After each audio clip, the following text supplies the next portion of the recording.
चलो हम लोग डीसी मोटर की बात करते हैं इस टॉपिक में। तो देखो, जो डीसी मोटर होती है वो क्या करती है। पहली बात तो क्या है, तुम्हारी मोटर है। क्या है? मोटर है। तो मोटर का काम क्या होता है, मैकेनिकल एनर्जी को, मतलब इलेक्ट्रिकल एनर्जी को किस में बदलता है, मैकेनिकल एनर्जी में बदलता है। ठीक है, जैसे घर के बाहर मोटर लगी है, विद्युत से चलती है। ठीक है, तो ये मैकेनिकल एनर्जी को किस में बदलता है, ये मैकेनिकल एनर्जी को मतलब कि इलेक्ट्रिकल एनर्जी को मैकेनिकल एनर्जी में बदलता है। ठीक है, यानी उसको हम लोग क्या बदलते हैं, इलेक्ट्रिक लाइट देते हैं। इलेक्ट्रिक लाइट देते हैं तो किस में बदल जाता है, वो मैकेनिकल एनर्जी में यानी यांत्रिक ऊर्जा में बदल जाता है। ठीक है, अब कैसी मोटर है हमारी, हमारी है डीसी मोटर। मोटर कौन सी है, डीसी। हम लोग के बाहर जो लगी वो एसी मोटर लगी है, लेकिन है तो मोटर। जो मोटर तो वही काम करेगी जो एसी करेगी, वही डीसी करेगी। तो डीसी मोटर क्या करेगी, डीसी मोटर जो है वो डीसी विद्युत ऊर्जा को, यानी डीसी इलेक्ट्रिकल एनर्जी को किस में बदल देगा, मैकेनिकल एनर्जी में बदल देगा, यानी कि यांत्रिक ऊर्जा में परिवर्तित कर देगा। इसके बाद पूछा जाता है कि अच्छा ये बताओ, जो डीसी मोटर होती है वो किस सिद्धांत पे काम करती है। डीसी मोटर हमारी किस सिद्धांत पे काम करती है, तो डीसी मोटर जो होती है हमारी विद्युत चुम्बकीय खिंचाव बल के सिद्धांत पे काम करती है। किस पे काम करती है, विद्युत चुम्बकीय खिंचाव बल के सिद्धांत पे काम करती है। ये बात याद रखनी है, पूछा जाता है क्वेश्चन, डायरेक्ट पूछ लिया जाता है कि बताओ डीसी मोटर जो है वो किस सिद्धांत पे, किस प्रिंसिपल पे काम करती है, तो चुंबकीय खिंचाव बल के सिद्धांत पे काम करती है। किस पे काम करती है, चुंबकीय खिंचाव बल के सिद्धांत पे काम करती है।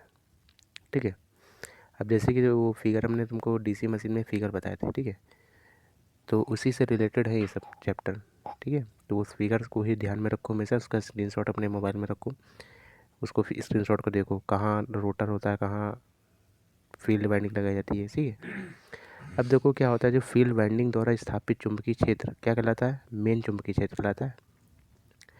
ठीक है, जो जो फील्ड वाइंडिंग होती है, फील्ड वाइंडिंग है तो उसमें क्या है, इलेक्ट्रिकल करंट जाता है, इलेक्ट्रिकल करंट जाता है, वाइंडिंग है, तो अपने चारों ओर क्या स्थापित कर देगा, मैग्नेटिक फील्ड स्थापित कर देगा, चुंबकीय क्षेत्र स्थापित कर देगा। ठीक है, तो वही चीज़ बोल रहा है कि फील्ड वाइंडिंग द्वारा स्थापित, नहीं, फील्ड वाइंडिंग से जो चुंबकीय क्षेत्र बनता है वो कौन सा चुंबकीय क्षेत्र होता है, मुख्य चुंबकीय क्षेत्र होता है। कौन सा होता है, मुख्य चुंबकीय क्षेत्र कहलाता है। तो फील्ड वाइंडिंग द्वारा स्थापित चुंबकीय क्षेत्र मुख्य चुंबकीय क्षेत्र कहलाता है। ठीक है, अब जैसे कि बोल कह रहा है कि आर्मेचर के चालक में धारा प्रवाहित होने पर, अब जैसे चालक है, चालक मतलब तार। ठीक है, आर्मेचर के चालक में धारा प्रवाहित करोगे, धारा प्रवाहित करोगे तो क्या होगा, चुंबकीय क्षेत्र बन जाएगा। ये तो तुमको पहले से मालूम है। कोई तार है, इसमें अगर करंट जा रही है तो इसके चारों ओर क्या हो जाता है, इसके चारों ओर मैग्नेटिक फील्ड उत्पन्न हो जाता है। ये क्या होता है, मैग्नेटिक फील्ड होता है। ठीक है, मैग्नेटिक फील्ड जो है हमारा उत्पन्न हो जाता है। तो वही बोल रहा है कि फील्ड वाइंडिंग द्वारा स्थापित चुंबकीय क्षेत्र क्या कहलाता है, मुख्य चुंबकीय क्षेत्र कहलाता है। इसके बाद आर्मेचर के चालक में धारा प्रवाहित होने के कारण इसका भी एक चुंबकीय क्षेत्र बन जाता है। ठीक है, मतलब दो चुंबकीय क्षेत्र है, एक तो फील्ड वाइंडिंग जो लगा है उसके कारण जो चुंबकीय क्षेत्र होता है वो क्या होता है, मेन चुंबकीय क्षेत्र होता है। इसके बाद आर्मेचर में भी हमारा क्या लगा होता है, चालक तार लगी थी, आर्मेचर ऐसे होता है, आर्मेचर गोल गोल टाइप का, इसके अंदर भी क्या होती है, चालक तार ऐसे लगी होती हैं। तो आर्मेचर में भी फिगर में देखना, उसमें ध्यान से, आर्मेचर अलग है, फील्ड वाइंडिंग अलग है। ठीक है, तो आर्मेचर दो दो चीज़ें हैं। फील्ड वाइंडिंग जो है उसमें चुंबकीय क्षेत्र स्थापित होता है तो उसको क्या बोलते हैं, मेन चुंबकीय क्षेत्र, मतलब मेन चीज़ है, मेन चुंबकीय क्षेत्र ये। आर्मेचर में भी क्या होती है, पतली पतली चालक तारें लगी होती हैं, आर्मेचर में भी पतली पतली चालक तारें लगी होती हैं, तो उसमें भी धारा प्रवाहित होती है। उसमें धारा प्रवाहित होगी तो उसमें भी क्या होगा, चुंबकीय क्षेत्र स्थापित हो जाएगा। ठीक है, अब देखो हमारे पास दो चुंबकीय क्षेत्र हो गए, एक तो फील्ड वाइंडिंग के द्वारा चुंबकीय क्षेत्र हो गया और एक आर्मेचर के द्वारा चुंबकीय क्षेत्र हो गया। शक्तिशाली कौन होगा, शक्तिशाली फील्ड वाइंडिंग वाला होगा। अगर मान लो फील्ड वाइंडिंग में अगर कोई 100% अगर चुंबकीय बल लिखा है, तो 100% अगर चुंबकीय बल लिखा है तो 100 चुंबकीय बल लिखा है जो होंगी वो 100, मतलब कि सॉरी 100 चुंबकीय बल लिखा है अगर टोटल है, तो 100 में से 80 चुंबकीय बल लिखा है इसकी होंगी और आर्मेचर के द्वारा 20 होंगी। ये जान लो, ये रेशियो होता है एक तरह से, परफेक्ट रेशियो नहीं है, एग्जाम्पल के तौर पे बता रहा हूँ मैं तुमको। ठीक है, तो देखो हम ये बताना चाह रहे हैं कि फील्ड वाइंडिंग द्वारा एक चुंबकीय क्षेत्र स्थापित हो गया, इसके बाद आर्मेचर में जो चालक है उसके द्वारा एक चुंबकीय क्षेत्र स्थापित हो गया। चुंबकीय क्षेत्र कितने हो गए, दो हमारे पास हो गए। अब जैसे कि मान लो अगर फील्ड वाइंडिंग द्वारा जो चुंबकीय क्षेत्र है, चुंबकीय क्षेत्र जो है तो उसमें ईएमएफ भी होगा। अगर मान लो फील्ड द्वारा जो चुंबकीय क्षेत्र है वो इस तरफ लग रहा है, ठीक है। और आर्मेचर जो चुंबकीय क्षेत्र इस तरफ लग रहा है, ये आर्मेचर द्वारा है, ठीक है। तो दोनों एक दूसरे का क्या करें, विरोध। ये मान लो 80 है, इसके पास 20 है, तो सबसे ज़्यादा अब बताओ, अब ये आर्मेचर जो है वो कह रहा मोटर इस तरफ घूमेगी, ठीक है। और जो हमारा चुंबकीय क्षेत्र है, वाइंडिंग द्वारा जो चुंबकीय क्षेत्र वो कह रहा मोटर इस तरफ घूमेगी। तो तुम ही बताओ, इसमें 80 पावर लगा रहा है, ये 20 लगा रहा है, कौन घूमेगा, 80 वाला घूमेगा, यानी कि मोटर में इसी तरफ घूमेगी। लेकिन ये विरोध कुछ ना कुछ तो विरोध करेगा ना। तो यही जो विरोध हो रहा है इसी को लेंज का नियम बोलते हैं, ठीक है। ये मतलब कि ये उत्पन्न किससे हुआ है, जो जिससे उत्पन्न होता है वो उसी का विरोध करता है, तो ये विरोध कर रहा है, ठीक है। तो वही चीज़ बोल रहा है कि दोनों चुंबकीय क्षेत्र आपस में प्रतिक्रिया करते हैं, यानी एक दूसरे का विरोध करते हैं। दोनों चुंबकीय क्षेत्र आपस में प्रतिक्रिया करते हैं, जिसके कारण टार्क उत्पन्न होता है, यानी कि ताकत लगती है, टार्क उत्पन्न हो रहा है। टार्क का मतलब क्या होता है, घुमाने से होता है। अब कौन किसका टार्क ज़्यादा लगेगा, पहले वाले का टार्क ज़्यादा लगेगा, दूसरे वाले का कम लगेगा, ठीक है। दोनों चुंबकीय क्षेत्र आपस में प्रतिक्रिया करते हैं, जिसके कारण क्या होता है, टार्क उत्पन्न होता है। टार्क उत्पन्न होने के कारण शाफ्ट क्या होती है, घूमने लगती है। अब ये मोटर हमारी इस तरफ घूमने लगती है क्योंकि सीधा लग रहा है, तो टार्क उत्पन्न होने के कारण शाफ्ट क्या होती है, घूमने लगती है। तो हमारी मोटर जो है इस तरफ क्या करने लगती है, रोटेट करने लगती है, ठीक है। अब डीसी मोटर की मौलिक आवश्यकताएं क्या है, डीसी मोटर की मौलिक आवश्यकताएं क्या है। एक तो होता है स्टेटर हमारा, एक होता है आर्मेचर, एक होता है कम्यूटेटर, एक होता है कार्बन ब्रश और एक होता है विद्युत ऊर्जा, ठीक है। इतनी चीज़ें हैं हमारे पास, मौलिक अवस्थाएं किसी डीसी मोटर को चलाने के लिए इतनी चीज़ें होनी चाहिए, ठीक है। तो डीसी मोटर को चलाने के लिए हमारे पास इतनी चीज़ें होनी चाहिए, ठीक है। स्टेटर पहले बता चुका हूँ मैं, स्टेटर में क्या होता है, चुंबकीय क्षेत्र स्थापित होता है। स्टेटर में ही क्या होता है, चुंबकीय क्षेत्र स्थापित होता है। स्टेटर एक तरह से क्या बॉडी है, ठीक है, वही चीज़ है। तो चुंबकीय क्षेत्र कहाँ बनता है, स्टेटर के अंतर्गत बनता है। स्टेटर बोल लो चाहे चुंबकीय क्षेत्र बोल लो, ठीक है। तो चुंबकीय स्टेटर क्या होता है, एक तरह से चुंबकीय क्षेत्र होता है, क्योंकि चुंबकीय बल रेखाएं किसके अंतर्गत बनती है, स्टेटर के अंतर्गत बनती हैं। आर्मेचर जो होता है, आर्मेचर को ही क्या बोलते हैं, रोटर बोलते हैं। चाहे आर्मेचर बोल लो चाहे रोटर बोल लो, बात एक ही है, ठीक है। कम्यूटेटर को हिंदी में क्या बोलते हैं, कम्यूटेटर को हिंदी में बोलते हैं द्विक परिवर्तक। कम्यूटेटर को हिंदी में क्या बोलते हैं, द्विक परिवर्तक। कार्बन ब्रश किस लिए लगाए जाते हैं, कार्बन ब्रश आउटपुट लेने के लिए लगाए जाते हैं, ठीक है। टर्मिनल बने होते हैं, उसी से हम लोग क्या लेते हैं, आउटपुट तार लगा के ऐसे आउटपुट ले लेते हैं। तो ये होते हैं हमारे कार्बन ब्रश होते हैं। अब विद्युत ऊर्जा, हमको विद्युत ऊर्जा भी चाहिए इसमें, क्योंकि डीसी मोटर है। क्योंकि इनपुट में क्या दोगे, इनपुट में इलेक्ट्रिकल एनर्जी दोगे और आउटपुट में क्या लेते हो, मैकेनिकल एनर्जी लेते हो, यानी यांत्रिक ऊर्जा लेते हो। तो इनपुट में हम क्या देंगे, विद्युत ऊर्जा। तो यानी कि हमको इसके लिए विद्युत ऊर्जा की भी आवश्यकता है, ठीक है। इसी से मोटर हमारी क्या होती, चलती है। तो इतनी चीज़ें हैं जो हमारे लिए बहुत इंपॉर्टेंट है, किसी भी डीसी मोटर को चलाने के लिए, डीसी मोटर को चलाने के लिए इतनी चीज़ें, ठीक है, बहुत ही आवश्यक है चलाने के लिए, ठीक है। अब देखो फ्लेमिंग के बाएं हाथ का नियम, क्योंकि मोटर है, हमने तुमको बताया डीसी जनरेटर, याद करने की ट्रिक भी बताई थी हमने इसमें, ठीक है। डीसी जनरेटर यानी कि जनरेटर चलाते हैं तो दाएं हाथ से घुमाते हैं, तो दाएं हाथ का नियम कहाँ लगेगा, डीसी जनरेटर में लगेगा। और जो बाएं हाथ का नियम है कहाँ लग जाएगा, वो मोटरों में लग जाएगा, ठीक है। तो बाएं हाथ का जो नियम होता है वो किसके लिए लगता है, मोटरों के लिए लगता है। तो फ्लेमिंग के बाएं हाथ का नियम, इस नियम को कहाँ लगाते हैं, मोटर में लगाते हैं, ठीक है। यानी फ्लेमिंग के बाएं हाथ का नियम किस में लगाते हैं, मोटरों के लिए सूटेबल होता है, ठीक है। तो फ्लेमिंग के बाएं हाथ का नियम किसके लिए सूटेबल होता है, मोटरों के लिए सूटेबल होता है। तो फ्लेमिंग के बाएं हाथ का नियम, इस नियम को मोटर में लगाते हैं। इस नियम को मोटर की गति की दिशा ज्ञात करने के लिए लगाते हैं। किसकी दिशा, मोटर की गति की दिशा ज्ञात करने के लिए लगाते हैं। अब जैसे कि पूछेगा, अच्छा ये बताओ कि गति की दिशा ज्ञात करने के लिए, गति की दिशा ज्ञात करने के लिए कौन सा नियम लगाते हैं, यानी मोटर की गति की दिशा ज्ञात करने के लिए कौन सा नियम लगाते हैं, तो मोटर की गति की दिशा ज्ञात करने के लिए हम लोग फ्लेमिंग के बाएं हाथ का नियम लगाते हैं, ठीक है। तो इस नियम को मोटर की गति की दिशा ज्ञात करने के लिए लगाते हैं, ठीक है। अब तीनों आपस में हम ये तुमको बता चुके हैं, एग्जाम्पल के तौर पे बता चुके हैं और अपना हाथ से भी दिखा चुके हैं तुमको ये, ठीक है। ये तीनों अंगूठा, तर्जनी और मध्यमा, ठीक है, थंब, फोर फिंगर और मिडल फिंगर, तीनों आपस में कैसे होने चाहिए, 90 डिग्री पर होने चाहिए, परस्पर लंबवत होते हैं, परस्पर क्या होते हैं, लंबवत होते हैं। तो अंगूठा जो होता है, अंगूठा क्या करेगा, चालक की गति की दिशा दिखाता है। तर्जनी जो होता है वो चुंबकीय क्षेत्र की दिशा को दिखाएगा, और जो मध्यमा होता है वो विद्युत धारा की दिशा को दिखाता है, ठीक है। तो तीन चीज़ें होती हैं हमारे पास, एक अंगूठा होता है, तर्जनी होता है और मध्यमा होते हैं। अंगूठा जो होता है वो चालक की गति की दिशा को दर्शाता है, तर्जनी जो होता है वो चुंबकीय क्षेत्र की दिशा को दिखाता है, और जो मध्यमा उंगली होती है वो विद्युत धारा की दिशा को दर्शाता है, ठीक है। तो ये हो गया हमारा फ्लेमिंग के बाएं हाथ का नियम, ठीक है। तो फ्लेमिंग के बाएं हाथ के नियम से क्या करते हैं, पहली बात तो मोटर की गति की दिशा को ज्ञात करने के लिए लगाते हैं। सबसे पहली बात तो क्या है, मोटर की गति की दिशा को ज्ञात करने के लिए कौन सा नियम लगाते हैं, फ्लेमिंग के बाएं हाथ का नियम लगाते हैं। ठीक है, अब देखो डीसी मोटर की घूर्णन की दिशा में परिवर्तन अगर करना हो तो क्या करेंगे। जैसे कि मान लो मोटर है, जैसे मान लो मोटर है, ये इस तरफ रोटेट कर रही है ऐसे। अब हमको इस तरफ रोटेट करवाना है, उल्टा रोटेट करवाना है, तो उसके लिए क्या करेंगे। ठीक है, तो वही कह रहा है डीसी मोटर की घूर्णन की दिशा को परिवर्तन करने के लिए क्या क्या करोगे। ठीक है, तो दो तरह से हम लोग डीसी मोटर की दिशा को चेंज कर ले रहे हैं। डीसी मोटर के घूमने की जो दिशा है वो हम दो तरीके से चेंज कर सकते हैं। कितने तरीके से, दो तरीके से चेंज कर सकते हैं।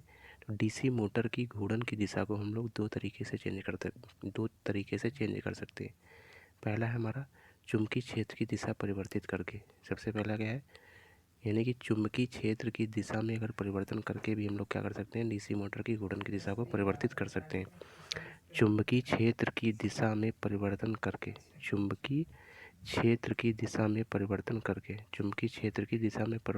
हम लोग डीसी मोटर की घूर्णन की दिशा में परिवर्तन कर सकते हैं। दूसरा क्या है, आर्मेचर में विद्युत धारा की दिशा परिवर्तन करके कर सकते हैं। तो ये दो चीज़ें हैं।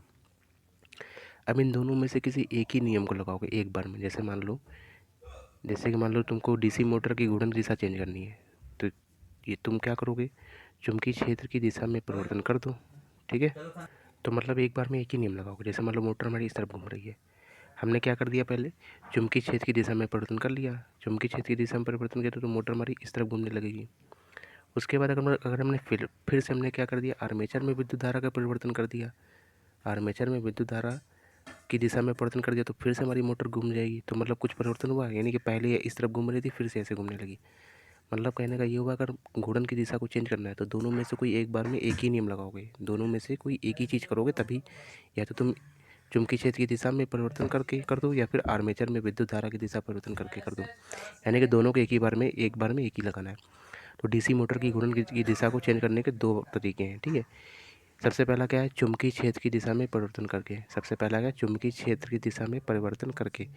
यानी कि स्टेटर में, ये सब समझ रहे हो ना, वर्ल्ड स्टेटर क्या होता है ये सब, इसलिए हमने पहले डीसी मशीन पढ़ाया था, उसके सारे पार्ट्स बता दिए थे। ठीक है, तो स्टेटर में दिए गए कनेक्शन क्या होते हैं, पोल में परिवर्तन करके। मतलब स्टेटर में क्या होता है, पोल लगे होते हैं। पोल लगे होते हैं। जैसे कि मान लो ये पोल है हमारे, इस तरह से ये दो पोल लगे हुए हैं स्टेटर में। तो मान लो एक तार इसमें लगी है, एक तार इसमें लगी है। तो हमने क्या किया कि स्टेटर में दिए गए कनेक्शन में पोल में परिवर्तन करिए। पोल में मतलब इसका जो तार है ये वाला, जैसे मान लो आर है, ठीक है, ये है एन, न्यूट्रल है मान लो। तो हमने क्या, न्यूट्रल को इसमें लगा दिया और आर को इसमें लगा दिया, मतलब कनेक्शन चेंज कर दिया। तो स्टेटर में दिए गए कनेक्शन में पोल में परिवर्तन करके भी हम लोग चुंबकीय क्षेत्र की दिशा में परिवर्तन कर सकते हैं। ठीक है, दूसरा क्या है कि आर्मेचर में विद्युत धारा की दिशा में परिवर्तन करके। इसमें क्या होता है, आर्मेचर में दिए गए टर्मिनल में परिवर्तन करके। तो आर्मेचर में जो टर्मिनल है उसमें अगर टर्मिनल चेंज कर देंगे तभी हमारा क्या होगा, विद्युत धारा की दिशा में परिवर्तन हो जाएगा। अब आर्मेचर में भी टर्मिनल होते हैं, क्योंकि आर्मेचर मतलब रोटर की बात कर रहा है। ये मान लो तार वाइंडिंग हमारी इस तरफ है, इस वाइंडिंग को हमने क्या कर दिया, इस वाइंडिंग को हमने ऐसे ऐसे कर दिया। ठीक है, तो ये टर्मिनल चेंज हो गया। तो आर्मेचर में विद्युत धारा की दिशा में परिवर्तन कैसे करोगे, आर्मेचर में टर्मिनल को क्या कर दोगे, परिवर्तन कर दोगे, तो हमारी क्या हो जाएगी, डीसी मोटर की घूमने की दिशा चेंज हो जाएगी। देखो जो चीज़ बता रहा था वो देखो लिखा हुआ है कि दोनों में से कोई एक ही बदलने पर मोटर की गति में दिशा में परिवर्तन होगा, जो तुमको बता चुके, यानी दोनों में से कोई एक ही नहीं लगाओगे। इसके बाद ये बहुत इंपॉर्टेंट पॉइंट है, ठीक है, कि बाह्य टर्मिनल को बदलने पर गति की दिशा में परिवर्तन नहीं होता है। बाह्य टर्मिनल को अगर बदलोगे तो दिशा में परिवर्तन नहीं होगा। बाह्य टर्मिनल का मतलब जैसे कि हमारी क्या डीसी मोटर है, क्या है, डीसी मोटर है। अब इनपुट के लिए दो तारें गई हैं, इनपुट के लिए दो तारें गई हमारी। ये मान लो हमारा प्लग होता है, इस तरह से ये हमारा प्लग होता है। अब जैसे मान लो ये तार एक इधर लगा दी, ये बाहर से की बात बता रहा हूँ, जैसे मोबाइल का चार्जर होता है, ऐसे लगा दिया, या फिर इसको पलट के मतलब ये तार इसमें लगाई, ध्यान से देखो, ये तार हमने इसमें लगा दी, इसको एक नंबर पे लगाया, इसको दो नंबर पे लगाया, इस तरह से। लेकिन हमने क्या किया, अब इसको ऐसे नहीं, हमने क्या किया, ये वाली जो तार है इसमें लगा दिया, ये वाली तार इसमें लगा दी। तो क्या मोटर की घूमने की दिशा चेंज हो जाएगी? नहीं, जैसे चार्जर होता है मोबाइल का, पलटा के ऐसे लगा दो चाहे वैसे लगा दो, बात तो एक ही होती है, बात तो हमारी एक ही होती है। ठीक है, तो घूमने की दिशा हमारी तब भी घूमने की दिशा चेंज नहीं होगी। ठीक है ना, घूमने की दिशा हमारी चेंज नहीं होगी। तो बाह्य टर्मिनल को बदलने पर गति की दिशा में परिवर्तन नहीं होता है। ठीक है। तो इसी प्रकार से मतलब चार्जर को अगर पलटा के लगाओगे तब भी वही दिशा में परिवर्तन नहीं होता। तो बाह्य याद रखना, बाह्य टर्मिनल को बदलने पर नहीं होता चेंजमेंट, ठीक है, अंदर के टर्मिनल बदलने पे होता है, ठीक है। चलो अब हम लोग करते हैं विरोधी विद्युत वाहक बल। किसकी बात करते हैं? विरोधी विद्युत वाहक बल की बात करते हैं, ठीक है। तो ये विरोधी विद्युत वाहक बल कहाँ से आया है? यहीं से आया है। देखो ये विरोधी विद्युत वाहक बल कहाँ से आया है? यहाँ से आया है। ये चीज़ जो बता रहे थे तुमको, दो चुंबकीय क्षेत्र बनते हैं, एक फील्ड वाइंडिंग का चुंबकीय क्षेत्र जो बनता है वो मुख्य चुंबकीय क्षेत्र होता है, तो इससे एक ईएमएफ उत्पन्न होगा, ठीक है। और एक तुम्हारा आर्मेचर यानी कि रोटर से एक चुंबकीय क्षेत्र बनता है, रोटर से भी चुंबकीय क्षेत्र बनता है, तो इससे भी एक ईएमएफ उत्पन्न होगा। और दोनों ईएमएफ एक दूसरे का क्या करेंगे? विरोध करेंगे। दोनों ईएमएफ जो है एक दूसरे का विरोध करेंगे, ठीक है ना। तो वही चीज़ करते हैं विरोधी विद्युत वाहक बल। तो विरोधी विद्युत वाहक बल क्या है? देखो जरा, अब विरोधी विद्युत बल कहाँ होगा? विरोध कौन करेगा? आर्मेचर वाला। मेन फील्ड वाला मान लो इधर घूम रहा है, आर्मेचर वाला इधर, ये 80 है, ये 20 है, तो विरोध कौन कर रहेगा? 20 वाला करेगा। लेकिन इसका विरोध क्या चल पाएगा? ठीक है, नहीं चल पाएगा, क्योंकि 80 है, तो ये मोटर को इसी तरफ घुमा देगा ये, ठीक है, मोटर इसी तरफ रोटेट होगी, ठीक है। तो विरोधी विद्युत वाहक बल क्या होता है? विरोधी विद्युत वाहक बल यानी कि बैक ईएमएफ। क्या होता है? बैक ईएमएफ होता है विरोधी विद्युत वाहक बल, मतलब बैक ईएमएफ यानी कि काउंटर ईएमएफ की बात कर रहा है वो। किसकी बात कर रहा है? काउंटर ईएमएफ की बात कर रहा है। देखो आर्मेचर में, किसमें? आर्मेचर में विद्युत धारा प्रदान करने पर यह एक चुंबकीय क्षेत्र स्थापित करता है, ठीक है।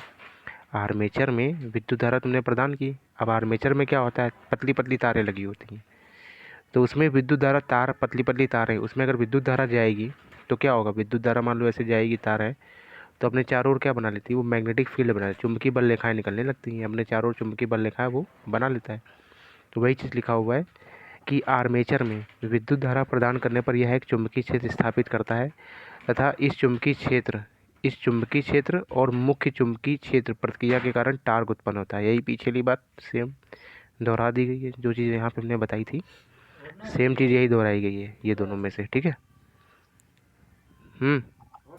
ठीक है। अब टार्क तुम्हारा क्या होगा? उत्पन्न हो गया। अब टार्क के कारण क्या होगी? सॉफ्ट घूमेगी। फिगर याद आ रहा है कुछ? ये रोटर मान लो पहले तो स्टेटर होता था बाहर, उसके बाद रोटर लगा होता था, और रोटर के अंदर से एक ऐसी पतली पतली जाती थी, वो तुम्हारा क्या होता था? सॉफ्ट होता था। इसको बोलते थे सॉफ्ट। तो ये सॉफ्ट भी इधर रोटेट करने लगेगा मान लो, ठीक है, सॉफ्ट तुम्हारी इधर रोटेट करने लगेगी।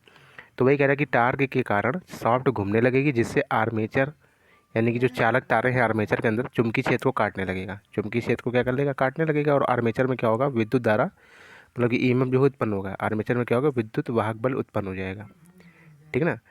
तो वही चीज़ है यार कि ये आर्मेचर है मेरा, ठीक है, इसके अंदर क्या शाफ्ट लगा हुआ है, ठीक है, और बाहर क्या हमारा यहाँ पे स्टेटर है, ये हमारा स्टेटर है, ये हमारा मेन फील्ड कहलाता है, मेन चुंबकीय क्षेत्र निकाल रहा है मान लो, ये इस तरफ निकाल रहा है, ठीक है, आर्मेचर जो है हमारा इस तरफ चुंबकीय क्षेत्र निकाल रहा है। लेकिन चुंबकीय क्षेत्र जहाँ भी होगा यानी कि करंट बहेगी, तो उससे क्या होगा? करंट हमेशा ईएमएफ से बैठती है, करंट हमेशा क्या बहती है? ईएमएफ से बहती है। एक बात याद रखना, जैसे कि मान लो, जैसे हमारी बैटरी है ये, ठीक है, जैसे मान लो ये 5 वोल्ट यहाँ पे भी है और 5 वोल्ट यहाँ पे भी है, और एक तार है, हमने मान लो तार लगाया, तो हमने कहा बताओ उसमें करंट बहेगी? करंट इसमें बहने वाली जीरो होगी। क्यों? क्योंकि वोल्टेज का डिफरेंस नहीं है।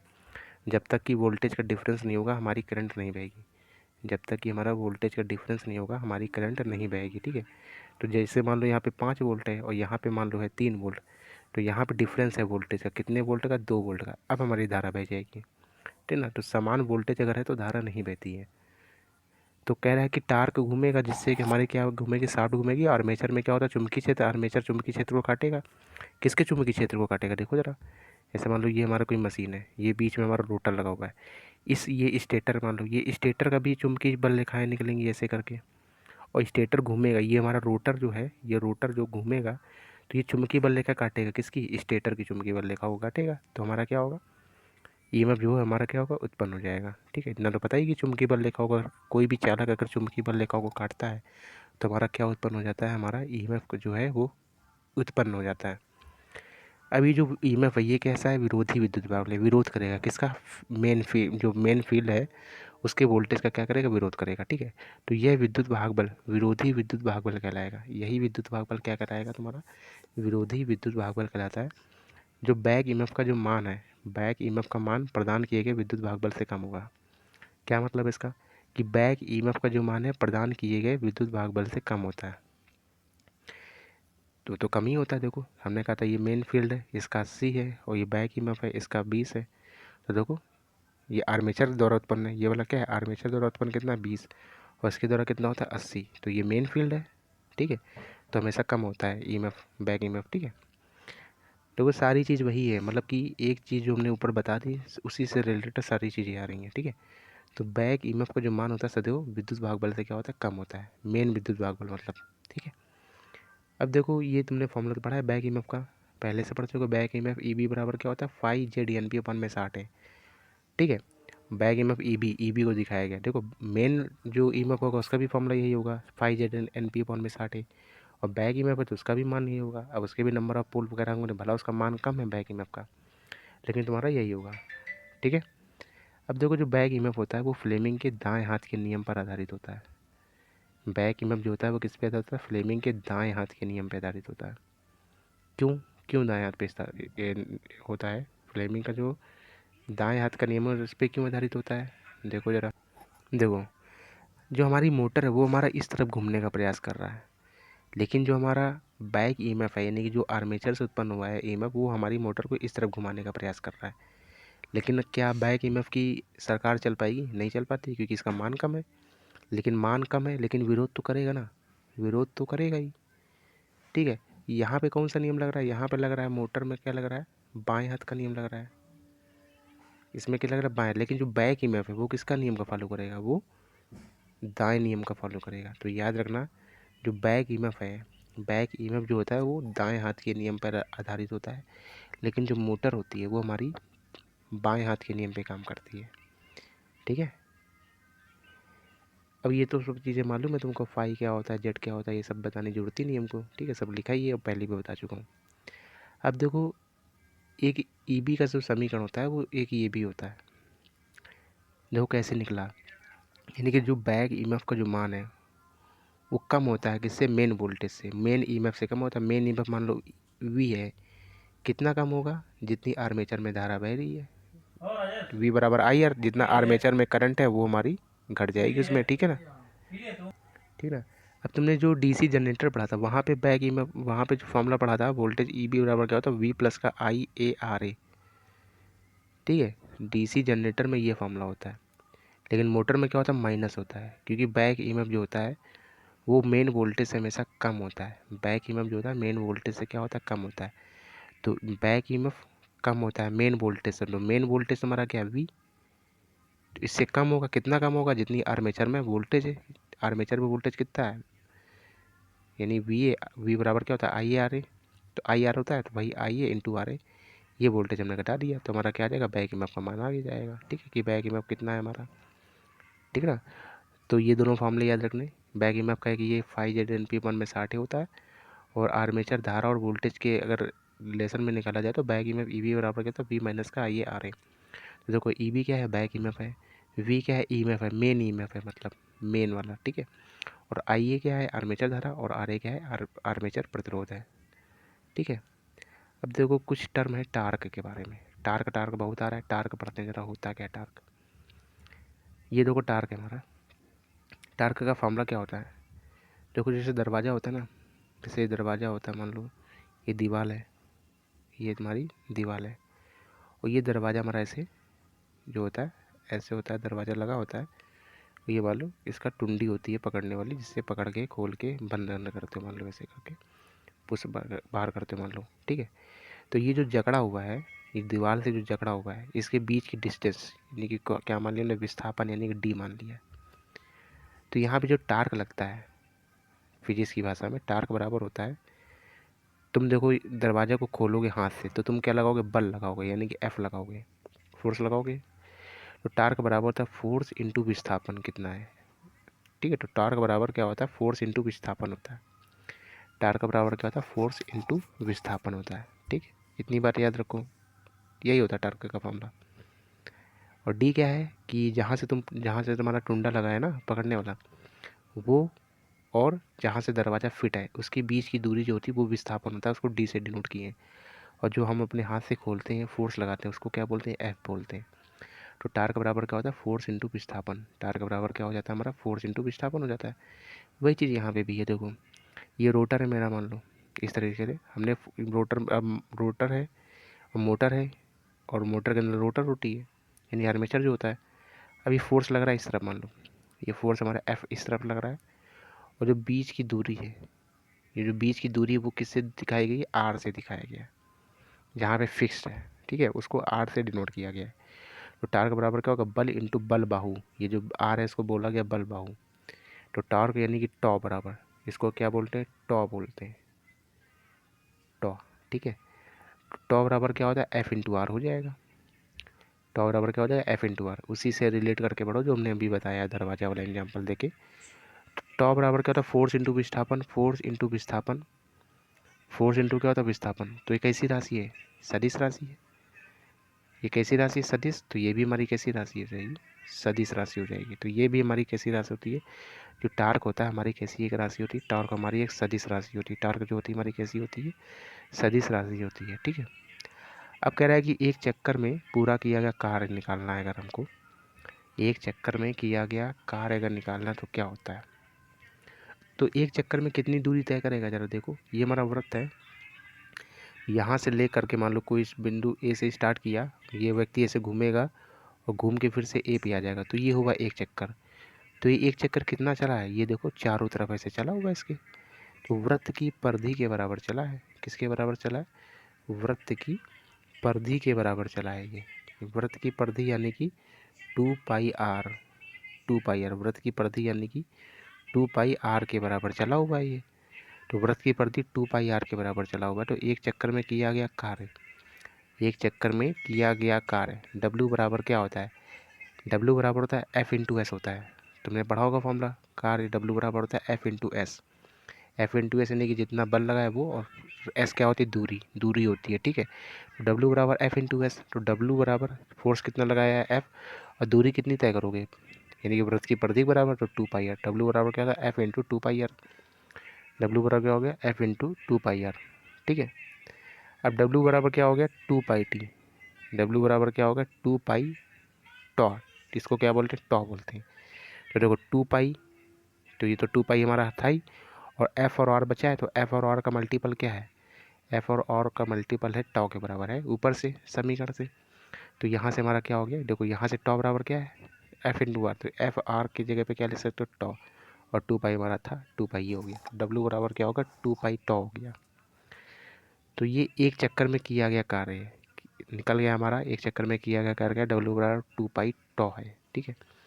अभी एक चक्कर में किया गया कार्य है, अगर हम 1 मिनट में निकालें, अगर हम 1 मिनट में निकालें तो 1 मिनट में किया गया कार्य कितना होगा? तो हमने मान लिया, तो एक चक्कर में जो है कार्य इतना होता है, तो हमने माना कि 1 मिनट में जो है वो n चक्कर लगाता है। 1 मिनट में कितने चक्कर लगाता है? मान लो n चक्कर लगाता है 1 मिनट में, जो है वो n चक्कर लगाता है। तो 1 मिनट में n चक्कर लगाता है तो क्या हो जाएगा? n का मल्टीप्लाई करा देंगे, ठीक है। 1 मिनट में n चक्कर लगा, जैसे मान लो 1 मिनट में 10 चक्कर लगाता है, तो 10 का मल्टीप्लाई करेंगे, तो एक मिनट में n चक्कर लगाता है तो n का मल्टीपल। तो W बराबर क्या होगा? 2 पाई टॉ इंटू n। और n क्या होती है? स्पीड होती है, पढ़ चुके हो पहले ही। n क्या होती है? हमारी स्पीड होती है। बोरिंग चैप्टर लगेगा तुमको, ठीक है, लेकिन उसको पढ़ना है तुम्हें। n बराबर, n क्या होता है? हमारी स्पीड होती है, मोटर की स्पीड यानी कि घूमने की गति। और मोटर की स्पीड किस में नापते हैं? याद रखो, हमेशा मोटर की जो स्पीड होती है हमेशा RPM में नापते हैं। किस में नापते हैं? हमेशा RPM में नापते हैं, ठीक है। तो मोटर की स्पीड हमेशा RPM में नापी जाती है। किस में नापी जाती है? RPM में नापी जाती है मोटर की स्पीड। अब देखो 1 मिनट में ये हो गया हमारा। अब हम निकालते हैं 1 सेकंड में। तो यार मिनट को, ठीक है, मिनट में तुम्हें पता है, अब सेकंड में निकालना तो क्या करोगे? 60 का भाग दोगे। ये चीज़ तुमको शायद बाउंस मार जाए। जैसे कि मैं कहता हूँ कि मैं 1 मिनट में जो है, मैं जो है 1 मिनट में मान लो कि 10 रोटी खाता हूँ। 1 मिनट में 10 रोटी खाता हूँ, तो 1 सेकंड में कितनी रोटी खाऊंगा? अच्छा, 1 मिनट में अगर 10 रोटी खाता हूँ तो 1 सेकंड में कैसे खाऊंगा? तो देखो 1 मिनट की जगह पे हम लिख सकते हैं 60 सेकंड। तो 60 सेकंड में खाता हूँ 10 रोटी, तो 1 सेकंड में कितना खाऊंगा? 10/60, यानी कि 60 का हमको भाग देना पड़ेगा। तो यानी कि देखो 1 मिनट में किया गया कार्य हमारा क्या है? 2 पाई टॉ n है। तो 1 सेकंड में निकालना तो 60 का डायरेक्ट भाग दे देंगे, तुमने भाग दे दिया। W बराबर 2 पाई टॉ n इंटू 60, ठीक है ना। अगर हमको अश्व शक्ति में निकालना हो, 1 सेकंड में निकाल चुके हैं, अब हमें निकालना है हॉर्स पावर में, यानी कि अश्व शक्ति में निकालना है। किस में निकालना है? अश्व शक्ति में निकालना है। तो अश्व शक्ति में निकालने के लिए क्या करोगे? अश्व शक्ति यानी कि BHP, BHP यानी कि ब्रेक हॉर्स पावर, BHP यानी कि ब्रेक हॉर्स पावर, BHP यानी कि ब्रेक हॉर्स पावर। तो ब्रेक हॉर्स पावर बराबर क्या हो जाएगा? यानी कि अश्व शक्ति में क्या होता है, हम लोग के इंडियन में, यानी कि ब्रिटिश में तो 746 होता है, और मेट्रिक हमारी इंडियन मैट्रिक होती है। इंडियन क्या होती है? मैट्रिक। तो 735.5 वाट होते हैं, ठीक है। एक मैट्रिक में 735.5 वाट होते हैं, तो इससे हमको भाग देना पड़ेगा। तो 2π/n बटे में 2.5 ऊपर वाला हो गया। तो मैट्रिक में निकालना तो हमें क्या करना पड़ेगा? 735.5 से भाग देना पड़ेगा। तो भाग दे देंगे तो BHP हमारा ये हो जाएगा, ठीक है। अब आर्मेचर का घुमाव बल अगर निकालना हो, किस में निकालना हो? आर्मेचर का घुमाव बल निकालना हो, ठीक है। तो आर्मेचर का घुमाव बल, अब आर्मेचर में क्या होता है? आर्मेचर में क्या होगा हमारा? तो बैक EMF होता है, और क्या होता है? आर्मेचर धारा होती है। क्योंकि घुमाव बल निकालना है ना, घुमाव बल किसके कारण होता है? टार्क के कारण, यानी कि टार्क हमको निकालना है। क्या निकालना है? टॉर्क निकालना है। वो भी किस में निकालना है? आर्मेचर में निकालना है टॉर्क। किस में निकालना है हमारा? आर्मेचर में टॉर्क निकालना है। देखो हम लोग अब निकालते हैं कि आर्मेचर का जो घुमाव बल, यानी आर्मेचर में जो टार्क लगेगा, टार्क यानी कि टॉर्क लगेगा, वो क्या होगा? देखो हम जानते हैं कि टॉ बराबर क्या होता है? F/d। अभी जो बताते जा रहे समझते जाओ, उसके बाद में बताऊंगा तुमको कौन कौन सी चीज़ें याद रखनी है, ठीक है। ये सब चीज़ें बड़ी इंपॉर्टेंट होती है, किस तरह से निकला है। जब तक नहीं पता होगा किस तरह से निकला है, बड़ा हेजिटेशन होता है रट्टा मारने में, ठीक है। तो रट्टा भी मार लें, लेकिन ये तो पता चले कि निकला कैसे। टॉ बराबर क्या होता है? F/d होता है। टॉ बराबर क्या होता है? F/d होता है टॉ बराबर। तो टॉ बराबर होता है F/d। अब देखो फोर्स है, अब आर्मेचर में फोर्स कौन सा लगेगा, यानी रोटर में फोर्स कौन सा लगेगा? बैक EMF लगेगा, क्योंकि रोटर की बात कर रहा है, ध्यान से समझो बस। किसकी बात कर रहा है? आर्मेचर। अब आर्मेचर तो देखो मेन जो था, मेन चुंबकीय से मेन वोल्टेज जो था, मेन EMF जो था, वो किससे उत्पन्न होता था? हमारा स्टेटर से। आर्मेचर से कौन सा होगा? Back EMF। देखो उसी से रिलेटेड हो रहा है कि नहीं हो रहा है? तो बैक EMF होता है हमारा। तो अब देखो आर्मेचर में फोर्स हम तो लगाने जाएंगे नहीं, कि फोर्स हम लगाने जाएंगे। आर्मेचर में फोर्स कौन लगाएगा? जो बैक EMF है वो फोर्स लगाएगा, यानी कि EB। और D क्या होगा? जो डिस्टेंस है वो किसके, वो डिस्टेंस का काम कौन करेगा? जो धारा है, क्योंकि धारा ही तो हमारी जाएगी। तो दूरी कौन तय कर रहा है? धारा। तो उसकी जगह पे क्या आ गया हमारा? IA आ गया, ठीक है। ये चीज़ बड़ी इंपॉर्टेंट है, किस तरह से आई है, ये टॉ लिखा है, टार्क ही लिखा हुआ, किस तरह से आया है, बड़ा इंपॉर्टेंट है। बड़ी कन्फ्यूजन होती है यार इसमें, रट्टा मार लिया। ये टॉ बराबर EAI है, ठीक है। लेकिन ये टॉर्क हम जानते हैं, टॉर्क F बराबर होता है FD होता है, फोर्स इंटू विस्थापन। तो ये फोर्स ही है, EB क्या है? फोर्स है। और IA क्या है? विस्थापन है, ठीक ना। अब ये भी हमारे पास क्या है? टॉ है, ये भी टॉ है, और ये भी हमारा टॉ ही तो है, ये भी तो हमारा टार्क ही तो है, किया गया कार्य। तो दोनों आपस में क्या कर दिए हमने? बराबर कर दिए। अब यहाँ से हमने, अब ये आर्मेचर में लिख रहे थे इसलिए टॉ A लिखा है, यानी आर्मेचर में टॉ। अब EA/IA बराबर 2π/n बटे में 60। तो टॉ A बराबर निकाल लो, तेरी गुणा करके, तो टॉ A बराबर ये तुम्हारा बन जाएगा। यहीं से इस वाले समीकरण से इसकी वैल्यू निकालो। इसकी वैल्यू जब निकालोगे तो गुणा उड़ा करा के तुम्हारा ये कंडीशन बनेगी। और 60/2π क्या है? कांस्टेंट है। 60/2π क्या है? कांस्टेंट है, फिक्स्ड वैल्यू है एक तरह से। तो 60 × 2 × 22/7 रख के जब हल करोगे तो तुम्हारा आ जाएगा 9.55 आ जाएगा। क्या आ जाएगा? 9.55। तो टॉ ए बराबर क्या हो जाएगा? 9.55 EBIA बटे में N। ये हो जाएगा टॉ का फॉर्मूला, ठीक है। अब देखो तुमने इतनी सारी खिचड़ी पढ़ी, ठीक है, तो बहुत ही अच्छी तरीके से बताया, जो तुमको समझ में आ गया होगा, आई होप, ठीक है। तो देखो इसमें सबसे पहली बात तो क्या याद रखना है? वो जर्निक फार्मूला याद रखना है, कि जनरल वाला जो तुमको बताया, टॉ बराबर F/d होता है। ये तुम्हें एक चीज़ याद रखनी है, ठीक है। इसके बाद क्या है कि इसके बाद तो सारी चीज़ें सरल है। अगर एक चक्कर में बोल रहा है तो 2πr का मल्टीप्लाई होगा, और कार्य निकालना है, कार्य बराबर W बराबर होता है बल इंटू विस्थापन होता है। कार्य बराबर होता है बल इंटू क्या होता है? फोर्स इंटू W बराबर क्या होता है? F/d होता है। चली गई दूरी। तो फोर्स हमारा और डी क्या है, चली गई दूरी, एक चक्कर में वृत्त की परिधि बराबर, इसलिए 2πr हो गया यहाँ पे। ठीक है, अब टॉ का मान हमें पता है, टॉ की जगह पे क्या लिख सकते हैं, एफ इंटू आर की जगह पे क्या लिख सकते हैं, टॉ लिख सकते हैं। तो ये हमारा फॉर्मूला निकल आया, सब एक दूसरे से रिलेटेड है। 1 मिनट में हमने माना कि वो n चक्कर लगाता है, यानी एक चक्कर में इतना कर करता है, 1 मिनट में n चक्कर लगाता है। तो टोटल किया गया कर कितना हो गया, n से मल्टीप्लाई हो गया। 1 सेकंड में निकालना है तो 60 का भाग दे दिया, 80 में निकालना है तो 735.5 से भाग दे दिया। अब आर्मेचर वाला तुमको समझा ही चुके हैं किस तरह से आ गया है। ठीक है, कोई भी कठिन चीज़ नहीं है, समझो। ठीक ना। अब देखो, अब इम्पोर्टेंट क्या था, अब ये हमारा परीक्षा के एग्जाम और पॉइंट से ये इम्पोर्टेंट चीज़ है, सीधा डायरेक्ट, यानी कि आर्मेचर में जो टार्क होता है, देखो आर्मेचर फॉर्मूले के हिसाब से देखो, आर्मेचर में जो टार्क है वो सीधे आर्मेचर में धारा के समानुपाती है, यानी यहीं से हमारा निकल कर टॉ ए जो है वो समानुपाती है आर्मेचर में धारा के। ठीक है ना, तो वही चीज़ देखो लिखिए, ये पूछा जाता है पेपर में, ये चीज़ पूछी जाती है। ठीक है, बहुत पूछा जाता है कि जो आर्मेचर में जो टार्क होता है, आर्मेचर में जो टार्क होता है वो आर्मेचर में धारा के क्या होता है, समानुपाती होता है।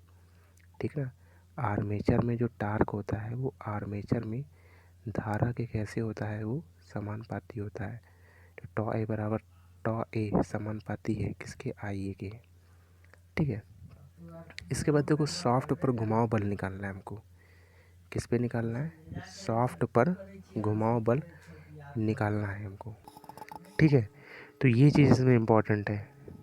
ठीक है, अब हमको निकालना है सॉफ्ट पर घुमाव बल निकालना है, यानी सॉफ्ट पर जो टार्क लग रहा है, सॉफ्ट पर जो टार्क लग रहा है, जो बल लग रहा है घुमाने के लिए, ठीक है, इस तरफ घुमा रहा है, तो उस पर जो टार्क जो लग रहा है वो कितना लगता है। देखो यहीं से फॉर्मूला निकल आएगा, देखो टार्क निकालना है तो टॉ बराबर, यानी कि टार्क निकालना है किसका, सॉफ्ट का, तो इसलिए लिख लिया एस एच, ये सॉफ्ट का टार्क है किसका, सॉफ्ट का। तो यहीं से टार्क बराबर क्या होगा, बी एच पी इंटू 60, ये ऊपर इधर चला जाएगा तो क्या हो जाएगा, B H P into 60 into 735.5 upon में 2πn, अपॉन में क्या हो जाएगा, 2πn आ जाएगा। तो यहीं से फॉर्मूला निकल आएगा, यहीं से तुम डायरेक्ट किसकी वैल्यू निकालो, यहीं से तुम डायरेक्ट है टॉ की वैल्यू निकालो जरा, और टॉ किसका हो जाएगा, सॉफ्ट का, तो बराबर में देखो यही चीज़ आ जाएगी। ठीक है ना, तो सॉफ्ट पर घुमाव का फॉर्मूला तुम्हारा क्या हो जाएगा, ये हो जाएगा, सॉफ्ट पर घुमाव का फॉर्मूला हो जाएगा। ठीक ना, देखो बिल्कुल ही ये मतलब इधर से चलते डायरेक्ट चले जाओ, बस सारी चीज़ें कैसे इंक्लूड हुई है सब चीज़ें तुमको मैंने बता दिया है। ठीक है, सॉफ्ट पर घुमाव बल का फॉर्मूला ये हो जाएगा। ठीक है, सब एक दूसरे से रिलेटेड है, कुछ भी डिफरेंस नहीं है, केवल 2 फॉर्मूले याद कर लो ऊपर के, एक तो ये याद कर लो, टॉ बराबर क्या होता है, एफ इंटू डी, बस बाकी सब चीज़ें अपने आप निकल आएंगे। एक तो ये फॉर्मूला याद रखो, कार्य बराबर क्या होता है, फोर्स इंटू विस्थापन। ठीक है ना, तो ये हमारा हो गया सॉफ्ट का घुमाव बल हो गया, फॉर्मूला हो गया। ठीक है, अब देखो डीसी मोटर के प्रकार के बारे में पढ़ते हैं कि डीसी मोटर कितने प्रकार का होता है। तो डीसी मोटर जनरली हमारा 3 प्रकार का होता है, एक होता है सीरीज, इसके बाद होता है शंट, इसके बाद होता है कंपाउंड। ये सब चीज़ तो पहले भी बता चुके हैं, डीसी सीरीज मोटर क्या होता है, डीसी शंट मोटर क्या होता है, डीसी कंपाउंड मोटर क्या होता है, ये सब चीज़ें तो पहले मैं बता चुका हूँ। देखो फिगर बता देता हूँ। तो डीसी मोटर के प्रकार, डीसी मोटर के प्रकार में सबसे पहला कौन सा आता है हमारा, डीसी सीरीज मोटर आता है। सबसे पहला कौन सा आता है, डीसी सीरीज मोटर आता है सबसे पहला। तो देखो ये हमारा होता है आर्मेचर, ये क्या होता है, आर्मेचर।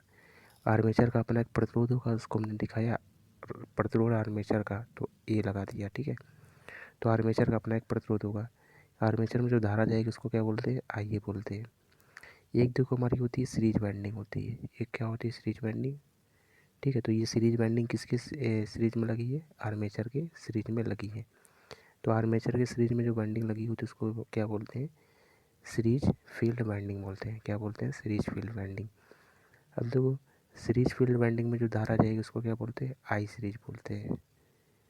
ठीक है, अब देखो ये हमारा सीरीज में लगा है, आर्मेचर के सीरीज में लगा है फील्ड वाइंडिंग। तो आर्मेचर में धारा क्या होती है, सेम होती है। आर्मेचर में धारा कैसी होती है, हमारी सेम होती है। तो आर्मेचर में धारा होती है हमारी सेम, आर्मेचर में धारा कैसी होती है, सेम होती है। ठीक है, तो जितनी हमारी फील्ड में जाएगी, यानी आई एस ई बराबर क्या हो जाएगा आई ए, और बराबर में क्या हो जाएगा आई लोड, यानी कि लोड भी तो लगाओगे ना यहाँ पे कोई लोड, मतलब जैसे कोई उपकरण वगैरह चलाओगे तो उसको बोलते हैं लोड, तो लोड में भी तो उतनी धारा जाएगी। तो तीनों आपस में क्या होते हैं बराबर होते हैं, क्योंकि तीनों में धारा आपस में क्या होंगी बराबर होंगी। जितना लोड में जाएगा, जितना आर्मेचर में जाएगा, जितना फील्ड वाइंडिंग में जाएगा, तीनों में धारा जाने वाली धारा आपस में क्या होंगी बराबर होगी। तीनों में जाने वाली धारा आपस में क्या हो जाएंगी बराबर हो जाएंगी। अब देखो बात करते हैं हम लोग ईएमएफ की, यानी कि विभव की बात करते हैं। किसकी बात करते हैं हम लोग विभव की बात करते हैं कि विभव क्या होता है। ठीक है, तो विभव वी बराबर क्या होता है, वी बराबर होता है आई आर, वी बराबर क्या होता है आई आर होता है, वी बराबर क्या होता है आई आर, विभव विभव वी बराबर क्या होता है आई आर। ठीक है, तो देखो ये हमारा विभव यानी कि वोल्टेज स्रोत वी बराबर टोटल क्या हो जाएगा, एक तो हमारा बैक ईएमएफ मिलेगा, एक हमको क्या मिलेगा बैक ईएमएफ मिलेगा। इसके बाद क्या मिलेगा कि आर्मेचर में वोल्टेज कितना है, आर्मेचर में, तो आर्मेचर में वोल्टेज वी बराबर आई आर, यानी आई ए इंटू आर ए, तो ये आर्मेचर का हो गया हमारा। इसके बाद हमारा फील्ड वाइंडिंग में कितना है, तो उसमें भी आई आर, यानी कि I S E I R. ठीक है, तो इसमें भी ये हमारा किसका हो गया, ये हमारा हो गया फील्ड वाइंडिंग का हो गया। तो टोटल वोल्टेज स्रोत हमारा वी बराबर क्या हो जाएगा, एक तो बैक ईएमएफ, इसके बाद आर्मेचर में कितना ईएमएफ है, ये भी हमारा एक तरह से ईएमएफ ही निकला हुआ है, वी ही लिखा हुआ है, तो वी बराबर आई आर होता है, ये भी हमारा ईएमएफ निकला हुआ है। ये किसका है आर्मेचर का, और ये किसका ईएमएफ है, ये हमारा है संट वो फील्ड वाइंडिंग का ईएमएफ है। ये हमारा किसका ईएमएफ है, ये हमारा फील्ड वाइंडिंग का ईएमएफ है। ठीक है, ये हमारा है फील्ड वाइंडिंग का ईएमएफ, और ये जो ईएमएफ है हमारा किसका है आर्मेचर का ईएमएफ है, ये क्या होता है बैक ईएमएफ होता है। ठीक ना, तो इस तरह से हमारा ये फिगर होता है। तो ये दोनों फॉर्मूले भी समझ में आ गया किस तरह से लिखे हमने। ठीक है, अब ये सब चीज़ें जो पुरानी है फील्ड वाइंडिंग में सीरीज में लगा हुआ है, फील्ड वाइंडिंग किस में लगा है, ये सीरीज में लगा है। सीरीज में लगा हुआ है तो तार कैसी होगी मोटी होगी हमारी, तो तार मोटी होती है, लपेटें कम होती है, लपेटें कम होंगी तो प्रतिरोध भी कम होगा, और जब प्रतिरोध कम होगा तो टार्क क्या हो जाएगा उच्च हो जाएगा। प्रतिरोध जब कम होता है तो टार्क हमारा क्या होता है उच्च होता है। ठीक है ना, ये सब चीज़ें याद रखना कि देखो टार्क को याद रखना प्रतिरोध से, कि प्रतिरोध के विपरीत समानुपाती होता है, तो प्रतिरोध कम तो टार्क ज़्यादा होगा। ठीक है, अब देखो डीसी मोटर का जो प्रयोग है ना, ठीक है, तो उसका टार्क क्या होता है उच्च होता है। अब देखो डीसी सीरीज मोटर का प्रयोग किस लिए किया जाता है, उच्च टार्क के लिए किया जाता है। ठीक है, तो टार्क इसका क्या है उच्च है, टार्क कैसा है उच्च है, तो इसलिए क्वेश्चन भी पूछा जाता है कि बताओ उच्च टार्क के लिए कौन से मोटर का प्रयोग करोगे, उच्च टार्क के लिए। ठीक है, उच्च टार्क के लिए कौन से मोटर का प्रयोग करोगे, तो डीसी सीरीज मोटर का प्रयोग किया जाता है। ठीक है, उच्च टार्क के लिए, उच्च टार्क के लिए किसका प्रयोग किया जाता है, तो उच्च टार्क के लिए हम लोग डीसी सीरीज मोटर का प्रयोग करते हैं। ठीक है, अब डीसी सीरीज मोटर को क्या है कि बिना लोड के संयोजित नहीं करना चाहिए, मतलब बिना लोड के चालू नहीं करना चाहिए डीसी सीरीज मोटर को।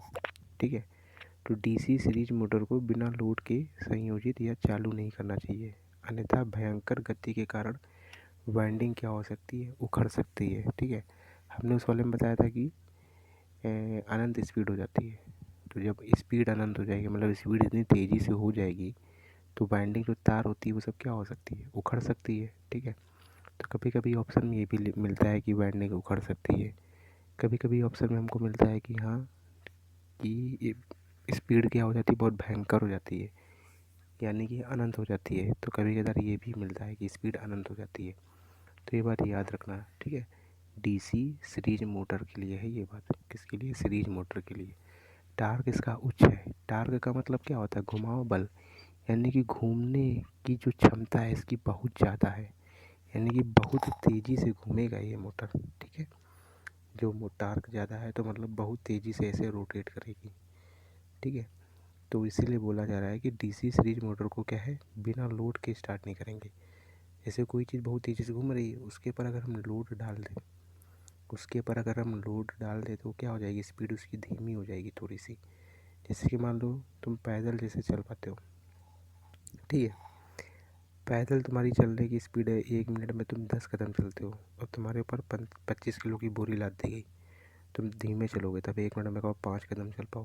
ठीक है, तो क्या तुम्हारे पर लोड डाल दिया, जब लोड तुम्हारे ऊपर डाल देंगे तो क्या हो जाएगी, स्पीड क्या हो जाएगी, कम हो जाएगी।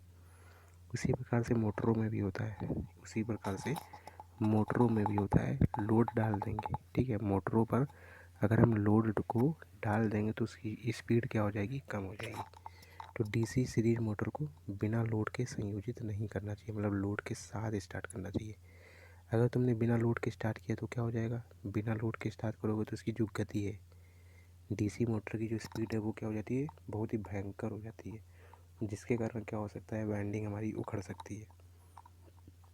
ठीक है, जिसके कारण वाइंडिंग क्या है, जिसके कारण हमारी वाइंडिंग जो है वो उखड़ सकती है। ठीक है, अब डीसी सीरीज मोटर का प्रारंभिक टार्क जो होता है वो पूर्ण लोड टार्क का कितना होता है, 5 से 6 गुना होता है। ठीक है, तो डीसी सीरीज मोटर का जो प्रारंभिक टार्क होता है, ठीक है, डीसी सीरीज मोटर का जो प्रारंभिक टार्क होता है वो पूर्ण टार्क यानी कि फुल लोड, पूर्ण टार्क मतलब किसकी बात कर रहा है, वो फुल लोड के टार्क का 5 से 6 गुना होता है। ठीक है, यानी जो प्रारंभिक टार्क होता है वो फुल लोड का 5 से 6 गुना होता है। क्या मतलब इसका, कह रहा है कि जो अगर बिना लोड के स्टार्ट करोगे, ठीक है, एक बिना लोड के स्टार्ट करोगे, जो प्रारंभिक टार्क जो होगा, और फुल लोड पे स्टार्ट करोगे तो उसका 5 से 6 गुना होता है। कौन, जो प्रारंभिक होता है।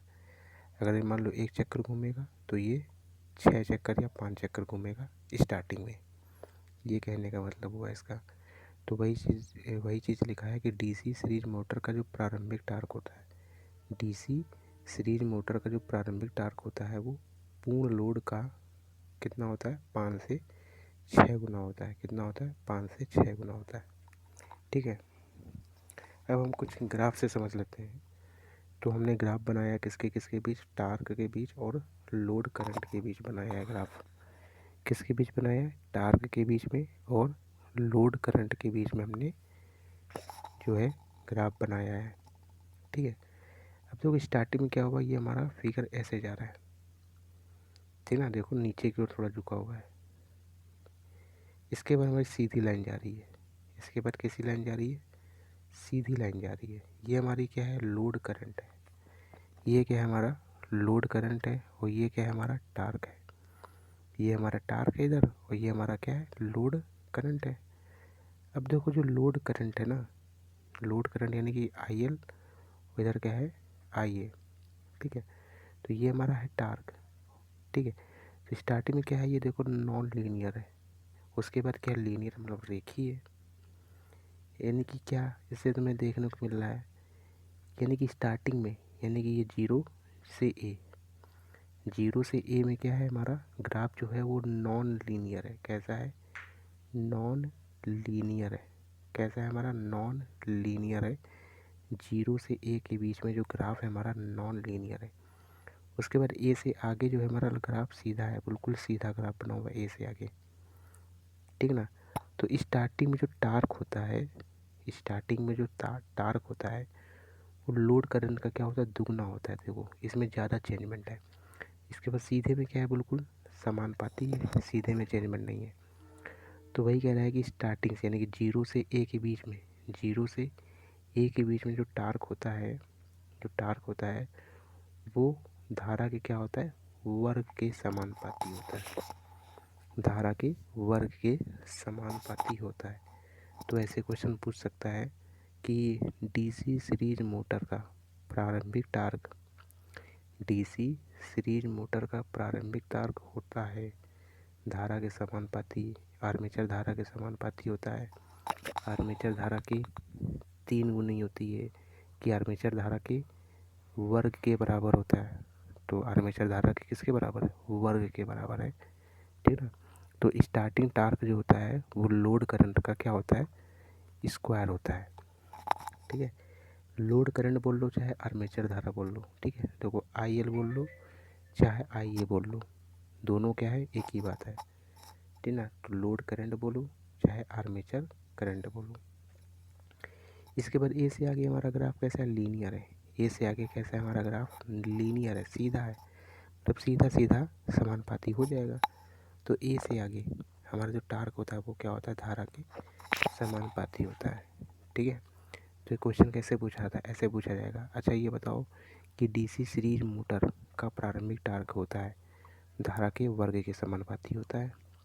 डीसी सीरीज मोटर का टार्क कुछ समय के बाद किसके समानुपाती होता है, तो डीसी सीरीज मोटर का जो टार्क कुछ समय बाद है, जो टार्क कुछ समय बाद है वो आर्मेचर धारा के किसके होता है, समानुपाती होता है। वो हमारा आर्मेचर धारा के समानुपाती होता है। ठीक ना। तो देखो वही चीज़ यहाँ पे लिखा हुआ है कि अर्थात ग्राफ से पता चल रहा है कि स्टार्टिंग में जो टार्क है वो कैसा है, नॉन लीनियर होता है, यानी कि सीधा सीधा नहीं जा रहा है, टेढ़ा मेढ़ा जा रहा है, तो नॉन लीनियर है। ठीक है, नॉन लीनियर होता है। ठीक है, तथा ये आर्मेचर में जो धारा है कि वर्ग के, आर्मेचर में धारा के वर्ग के कैसा होता है, समानुपाती होता है। आर्मेचर में धारा के वर्ग के समानुपाती होता है। ठीक है, अब देखो आगे पॉइंट देखो क्या करा है कि मोटर के स्टार्ट होने के कुछ देर बाद, मोटर के स्टार्ट होने के कुछ देर बाद टार्क जो है हमारा कैसा हो जाता है, लीनियर हो जाता है। मोटर के स्टार्ट होने के कुछ देर बाद जो टार्क होता है हमारा कैसा हो जाता है, लीनियर हो जाता है। तथा ये आर्मेचर में धारा के कैसा होता है, ये आर्मेचर में धारा के समानुपाती होता है। ठीक है, तथा ये आर्मेचर में धारा के कैसा होता है, आर्मेचर में धारा के समानुपाती होता है। तो टा समानुपाती किसके हो जाएगा, आर्मेचर धारा के। जो टॉ है वो आर्मेचर धारा के समानुपाती हो जाता है। ठीक है, जो टॉ है वो आर्मेचर धारा के समानुपाती हो जाता है।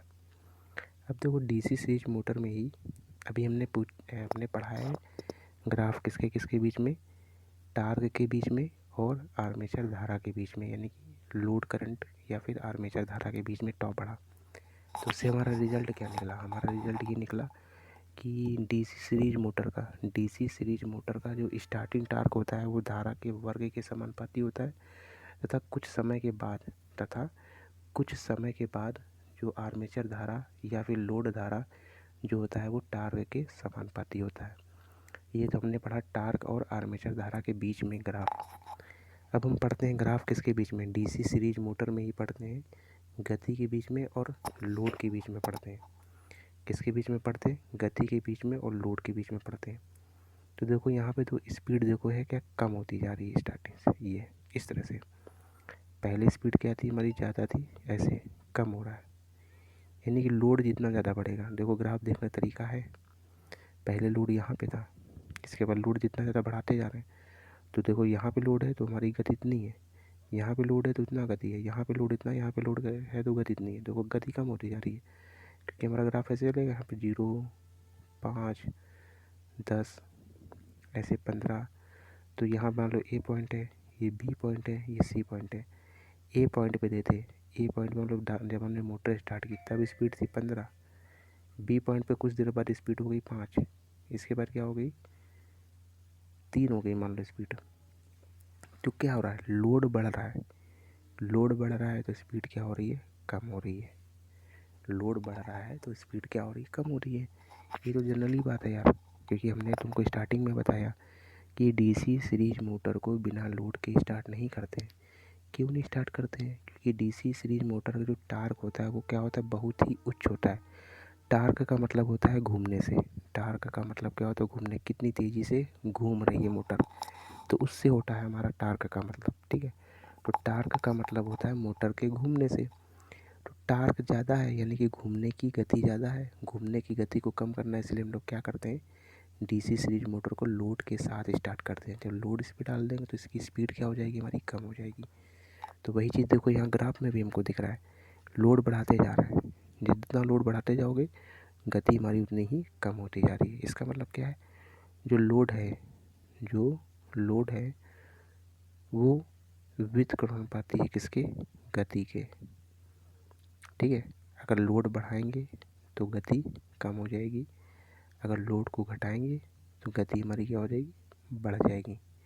तो वही चीज़ यहाँ पे लिखा है, डीसी सीरीज मोटर के लिए लिखा है कि लोड जो अगर बढ़ाएंगे तो गति क्या हो जाएगी, कम हो जाएगी। अब देखो सीधे क्वेश्चन ऐसे भी पूछ सकता है, यही सब ये सब जो रिजल्ट निकल के आ रहे हैं इन्हीं से क्वेश्चन भी फॉर्म हो जाता है। ऐसे पूछ लेगा, ये बताओ डीसी सीरीज मोटर में अगर लोड बढ़ा दें, डीसी सीरीज मोटर में अगर लोड को बढ़ा दिया जाए तो डीसी सीरीज मोटर की गति पर क्या प्रभाव पड़ेगा, तो गति क्या हो जाएगी हमारी, कम हो जाएगी। ठीक है। अगर हम लोड जीरो कर दें, लोड को जीरो कर दें, बिना बिना मतलब कि बिना लोड के स्टार्ट कर रहे हैं, ठीक है, तो अगर बिना लोड के स्टार्ट करोगे तो गति उसकी क्या हो जाएगी, अत्यधिक हो जाती है, मतलब अनंत हो जाती है। तो ये चीज़ तो तुमको पहले बताया कि डीसी सीरीज मोटर को बिना लोड के स्टार्ट ही नहीं करना है, क्योंकि इसकी गति क्या हो जाती है, अत्यधिक हो जाती है, और गति अत्यधिक हो जाने के कारण वाइंडिंग हमारी उखड़ सकती है। ठीक है। तो लोड अगर जीरो है, अगर लोड हमारा जीरो है तब हमारी जो स्पीड है वो क्या हो जाएगी, अनंत हो जाती है, यानी अधिक हो जाती है, अत्यधिक हो जाती है, अनंत की ओर चली जाती है। ठीक है, ठीक ना। तो यानी कि लोड जब जीरो होगा तो गति हमारी क्या हो जाएगी, बहुत ही अत्यधिक हो जाएगी। अब हम बात करते हैं किसके बीच में, स्पीड और टार्क के बीच में बात करते हैं। किसके बीच में बात करते हैं, स्पीड और टार्क के बीच में बात करते हैं। सीरीज मोटर की ही बात कर रहे हैं अभी हम लोग। ठीक है। देखो गति और जो टार्क होते हैं दोनों एक दूसरे के विपरीत होते हैं। गति और जो टार्क होते हैं वो दोनों एक दूसरे के क्या होते हैं, विपरीत होते हैं। ठीक ना।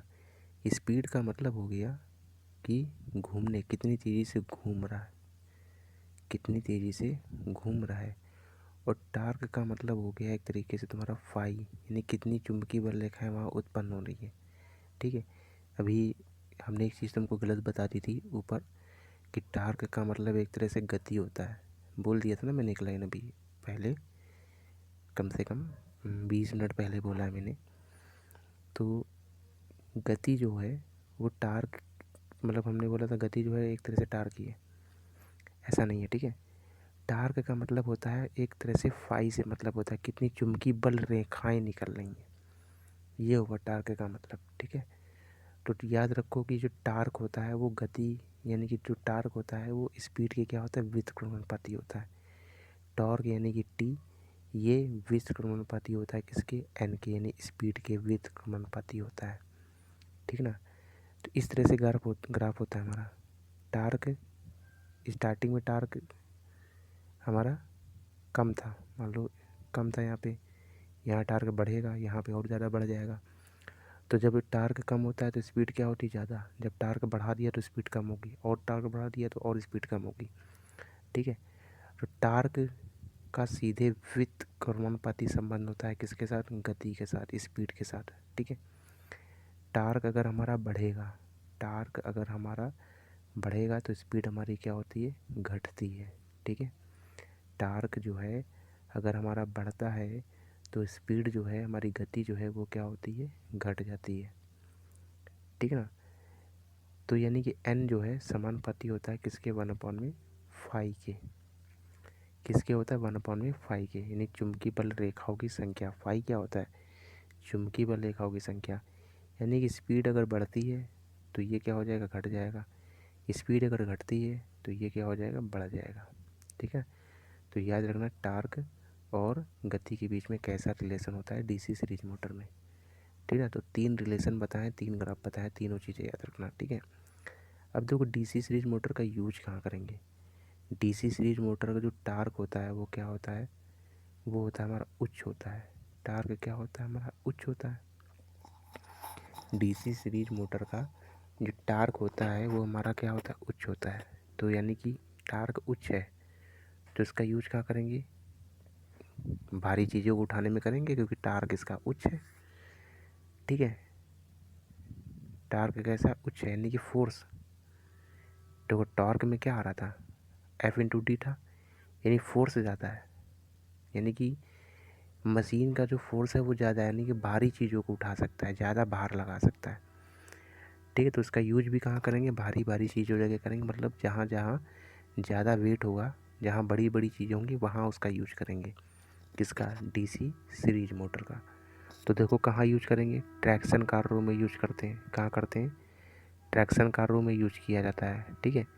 इसके बाद भारी लोड को उठाने में भी हम लोग डीसी सीरीज मोटर का प्रयोग करेंगे। कहाँ करेंगे, भारी लोड को उठाने में भी डीसी सीरीज मोटर का प्रयोग करेंगे। इसके बाद हम लोग क्रेन में भी करते हैं। किस में करते हैं, क्रेन में भी करते हैं डीसी सीरीज मोटर का यूज, ठीक है। तो क्रेन में भी हम लोग डीसी सीरीज मोटर का यूज करते हैं। इसके बाद होइस्ट में भी करते हैं। कहाँ करते हैं, होइस्ट में भी हम लोग डीसी सीरीज मोटर का प्रयोग करते हैं, ठीक है। तो होइस्ट में भी किसका यूज करेंगे, होइस्ट में भी हम लोग डीसी सीरीज मोटर का प्रयोग करेंगे, ठीक ना। अब हम बात करते हैं डीसी शंट मोटर की। किसकी बात करते हैं, डीसी शंट मोटर की बात करते हैं। तो देखो डीसी शंट मोटर क्या होता है, चलो हम लोग बात करते हैं अब शंट मोटर की। किसकी बात करते हैं, डीसी शंट मोटर की बात करते हैं। तो डीसी शंट मोटर में क्या होता है कि ये हमारा क्या होता है, आर्मेचर होता है। ये जो है हमारा जो क्या होता है, आर्मेचर होता है। आर्मेचर के पैरेलल में क्या होता है, शंट फील्ड वाइंडिंग होती है, ठीक है। ये हमारा क्या है, आर्मेचर है।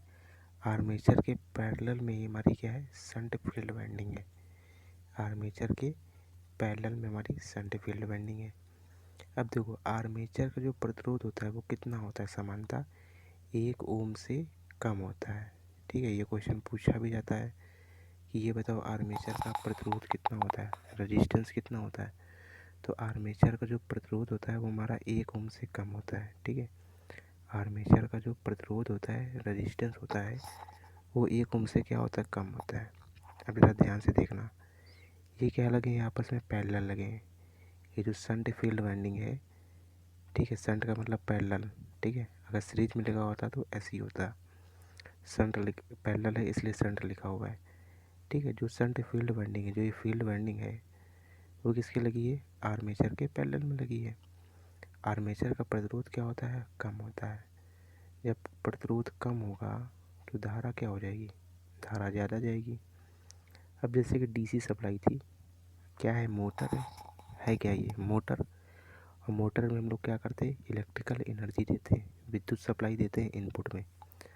तो हमने डीसी सप्लाई दी, तो यहाँ से करंट गई, तो यहाँ से करंट गई, यहाँ पे जब आएगी तो करंट डिवाइड होगी, कुछ करंट इधर जाएगी और कुछ करंट इधर जाएगी, ठीक है। मान लो 100 करंट है तो 100 में से 80 करंट कहाँ चला जाएगा, यहाँ पे, और 20 करंट यहाँ पे जा पाएगा। क्यों, क्योंकि आर्मेचर का जो प्रतिरोध है वो क्या होता है, बहुत कम होता है, 1 ओम से कम होता है। जब प्रतिरोध कम है तो धारा भी क्या जाएगी, ज़्यादा जाएगी। यहाँ पे धारा ज़्यादा जाएगी और यहाँ पे धारा क्या जाती है, कम जाती है।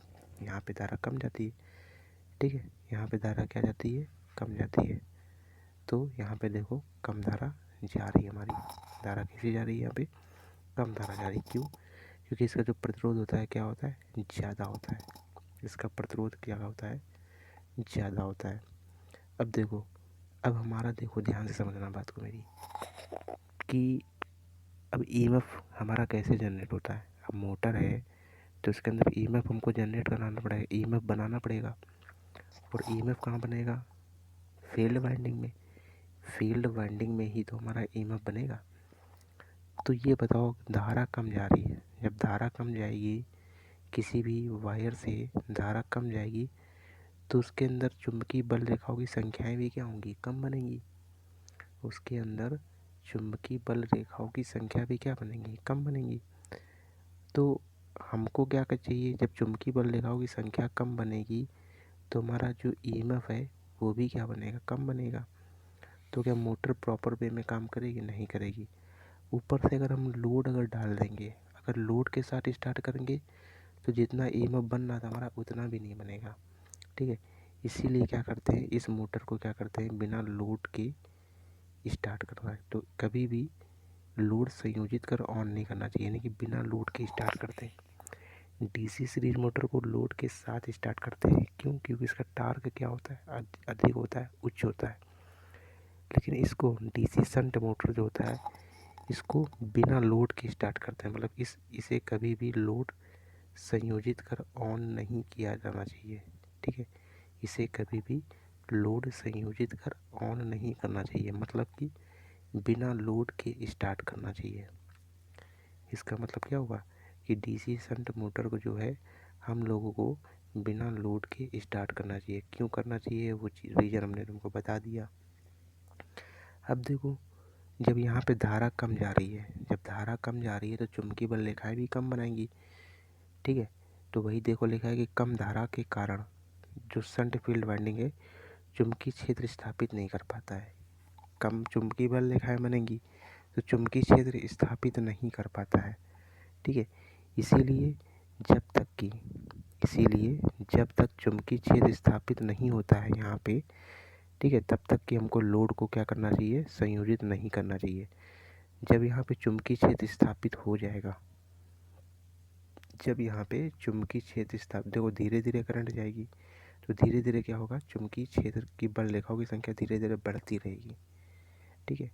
तो वही कह रहा है कि एक समय ऐसा आएगा कि चुंबकीय बल रेखाओं की संख्या प्रॉपर वे में हमको मिल जाएंगी। तो वही कह रहा है कि जब तक कि चुंबकीय क्षेत्र स्थापित नहीं हो, जब तक कि चुंबकीय क्षेत्र स्थापित नहीं हो, लोड को संयोजित नहीं करना चाहिए। जो लोड को है वो हमको लोड को जोड़ना नहीं चाहिए, ठीक है। अब देखो, जब हमारी चुंबकीय बल रेखाएं प्रॉपर वे में बन जाएंगी, ठीक है, उसके बाद जब लोड को संयोजित करने पर भी मोटर की गति लगभग नियत ही रहती है। जैसे चुंबकीय बल रेखाओं की संख्या जब बन जाएंगी, ठीक है, शंट फील्ड वाइंडिंग में चुंबकीय बल रेखाओं की संख्या प्रॉपर वे में बन जाएगी, तब हम लोड को जोड़ेंगे। तब हम क्या करेंगे, लोड को जोड़ेंगे। जब लोड को जोड़ेंगे तब क्या होगा, तब हमारा क्या होगा, तब भी उसकी स्पीड जो होती है क्या आती है, नियत रहती है। यानी स्पीड में ज़्यादा चेंजमेंट नहीं होता है, यानी कि कांस्टेंट स्पीड से ही घूमती है। लेकिन जो हमारी सीरीज मोटर थी उस पे लोड और स्पीड में व्युत्क्रमानुपाती का रेशियो था। अगर हम लोड को बढ़ाते थे तो स्पीड हमारी कम हो जाती थी, लेकिन डीसी शंट मोटर में ऐसा नहीं है। डीसी शंट मोटर में ऐसा नहीं है। लोड को अगर हम बढ़ाते हैं या फिर घटाते हैं तब भी हमारी गति जो है लगभग नियत ही रहती है। थोड़ा बहुत चेंजमेंट होता है अगर बहुत ही ज़्यादा में लोड को घटाए बढ़ाए, ठीक है, तब हमारा हल्का फुल्का चेंजमेंट होगा उसकी स्पीड पे। लेकिन मोस्टली क्या होता है कि स्पीड जो होती है हमारी कांस्टेंट रहती है, नियत रहती है, ठीक है। तो वही चीज़ कह रहा है कि उसके बाद लोड को संयोजित करने पर, उसके बाद अगर लोड को जब जब चुंबकीय बल रेखाओं की संख्या बन जाएंगी तो जब लोड को संयोजित करेंगे तब हमारी मोटर की गति जो होती है वो लगभग जो है नियत ही रहती है, ठीक है। स्पीड में कोई चेंजमेंट नहीं होता है। लोड बढ़ने पर अगर ज़्यादा लोड बढ़ाओगे, मतलब लोड बढ़ाओगे मतलब बहुत ही ज़्यादा लोड बढ़ा दिया, बहुत ही ज़्यादा लोड जब बढ़ा दोगे तो गति जो है थोड़ी सी जो है कम हो जाती है, घट जाती है, ठीक है। लेकिन अगर थोड़ा वो नॉर्मल है तो वो एडजस्ट कर लेता है, उसकी स्पीड में कोई चेंजमेंट नहीं होता है, ठीक है। लेकिन जब बहुत ही ज़्यादा लोड अगर बढ़ा दोगे तो हमारी स्पीड क्या हो जाएगी, कम हो जाएगी, ठीक है। तो देखो यहाँ पे हमारा क्या है, ग्राफ है टार्क और लोड के बीच में। किसके बीच ग्राफ है, टार्क और लोड के बीच में ग्राफ है। तो सबसे पहली बात तो क्या है कि यहाँ पर क्या होता है, वहाँ पे हमारा क्या था, प्रारंभिक टार्क जो था वो फुल लोड का 5 से 6 गुना था। लेकिन यहाँ पे क्या है, स्पीड लगभग नियत रहती है, तो कितने गुना है, 1.5 गुना है। तो प्रारंभिक टार्क जो है वो पूर्ण लोड यानी कि फुल टार्क का 1.5 गुना होता है, ठीक है। ये पॉइंट पूछे जाते हैं, ठीक है। डीसी सीरीज मोटर में प्रारंभिक टार्क पूर्ण लोड का कितना कितना गुना होता है, 5 से 6 गुना होता है। डीसी शंट मोटर में जो प्रारंभिक टार्क होता है वो फुल लोड यानी कि पूर्ण लोड का कितना गुना होता है, 1.5 गुना होता है, ठीक है। तो डीसी शंट मोटर जो होता है उसका प्रारंभिक टार्क जो होता है वो पूर्ण लोड का 1.5 गुना होता है, ठीक है। देखो हमें टार्क और लोड के बीच में ग्राफ कैसा मिला है, रेखी मिला है। एक ऐसा ग्राफ है हमारा, रेखी ग्राफ है। कैसा ग्राफ है, रेखी ग्राफ है। तो टार्क और लोड के बीच में जो ग्राफ होता है वो कैसा होता है, रेखी होता है। यानी कि टार्क और लोड के बीच में रिलेशन कैसा होता है, समानुपाती का होता है। देखो जैसे कि मान लो यहाँ पे है, इस पॉइंट पे हम कहेंगे टार्क कितना है, तो ऐसे यहाँ पे लंब डालोगे, यहाँ से यहाँ पे लंब डालोगे तो यहाँ पे इतना टार्क है। हमने कहा इस पॉइंट पे टार्क कितना है, तो यहाँ पे लोड है, यहाँ से इस पे लंब डाला और ये हमारा इस पे लंब डाला। देखो टार्क बढ़ा, सॉरी लोड बढ़ा, लोड हमारा बढ़ गया तो टार्क भी क्या हो गया, बढ़ गया। ठीक है, तो टार्क जो होता है वो लोड के क्या होता है, समानुपाती होता है। इसको चाहे लोड बोलो यानी IL बोलो, चाहे इसको क्या बोलो, आर्मेचर धारा बोलो, बात एक ही है। हमने बोला था ना, क्योंकि धारा किस में जाएगी यार, बेसिकली बात है जो तुम्हारे घरों में उपकरण है धारा तो उसी में जाती है ना। तो लोड बोलो चाहे उसको आर्मेचर बोल लो, तो मोटर में जो लोड है वो क्या है, रोटर का है यानी आर्मेचर है। ठीक है, तो वही चीज़ बोलते हैं, यही वही चीज़ लिखा है कि जो टॉर्क है वो आर्मेचर में धारा के समानुपाती है या फिर लोड के समानुपाती है। तो क्वेश्चन पूछा जाता है कि बताओ DC शंट मोटर का जो टॉर्क होता है वो आर्मेचर धारा के किसके होता है, तो आर्मेचर धारा के समानुपाती होता है। ठीक है, DC शंट मोटर का लोड करंट कितना होता है, तो टॉर्क जो होता है वो लोड करंट के क्या होता है, समानुपाती होता है। ठीक है, तो आर्मेचर करंट के समानुपाती बोलो चाहे लोड करंट यानी IL के समानुपाती बोलो, बात एक ही है। ठीक है, तो इसका जो प्रारंभिक टार्क होता है पूर्ण टार्क का कितना होता है, 1.5 गुना होता है। शंट फील्ड वाइंडिंग का जो स्पीड रेगुलेशन अच्छा होता है। ठीक है, स्पीड रेगुलेशन का मतलब क्या होता है मालूम है, स्पीड रेगुलेशन का मतलब क्या होता है, स्पीड रेगुलेशन का मतलब होता है कि मतलब कि जैसे कि मान लो कोई काम कर रहा है तो उसकी स्पीड में ज़्यादा चेंजमेंट नहीं है। जैसे कि मान लो कोई आदमी है वो डेली 2 लेसन पढ़ता है। ठीक है, किसी दिन मान लो 2 लेसन में एक क्वेश्चन कम पढ़ा उसने, तो स्पीड में क्या उसकी कमी हुई, क्या नहीं हुई। ठीक है, अगले दिन उसने क्या किया, एक क्वेश्चन ज़्यादा पढ़ लिया, तो हमारी स्पीड क्या होगी, मैनेज हो गई। यानी कि इसकी गति क्या होती है, स्थिर रहती है। DC शंट मोटर की जो स्पीड होती है हमारी क्या होती है, कांस्टेंट रहती है, स्थिर रहती है, बहुत ही कम चेंजमेंट होता है। यानी स्पीड हमारी लगभग स्थिर रहेगी, तो इसका स्पीड रेगुलेशन भी क्या होगा, अच्छा होगा। यानी स्पीड में जो चेंजमेंट है वो हमारा होता ही नहीं है शंट मोटर में, तो इसलिए इसका स्पीड रेगुलेशन भी क्या होता है, अच्छा होता है। इसलिए बोला जाता है कि जो शंट फील्ड वाइंडिंग का जो स्पीड रेगुलेशन है वो कैसा होता है, अच्छा होता है। यानी कि स्पीड में इसका कोई भी चेंजमेंट ज़्यादा नहीं होता है। अब देखो हम ग्राफ बनाए हैं किसके बीच में, स्पीड और लोड के बीच में, और किसके बीच में बनाए, स्पीड और टार्क के बीच में ग्राफ बनाए, दोनों का सेम होता है, सेम कंडीशन मिलती है। ठीक है, तो देखो लगभग नियत ही रहता है इसमें। ठीक है, कोई ज़्यादा चेंजमेंट नहीं होता है।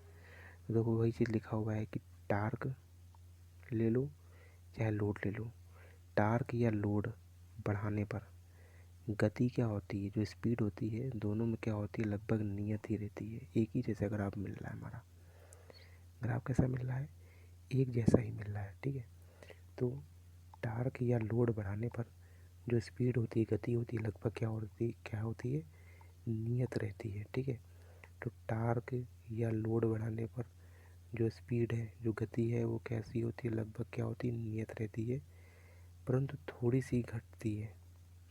थोड़ी सी क्या होती है, घटती है। देखो हल्का सा नीचे कितनी दूरी पे लोग कितना ज़्यादा देखो लोड बढ़ा रहे हैं तब जाके कहीं हल्का सा कम हुआ है।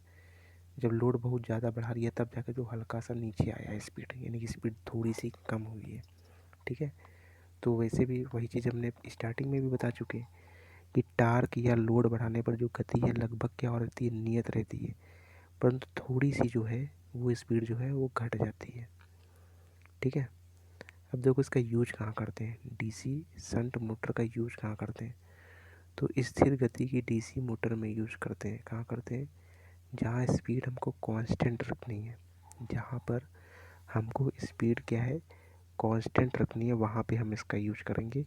तो स्थिर गति की DC मोटर में इसका यूज किया जाता है। कहाँ किया जाता है, स्थिर गति की DC मोटर में इसका यूज किया जाता है। कहाँ करते हैं, स्थिर गति की DC मोटर में इसका यूज करेंगे।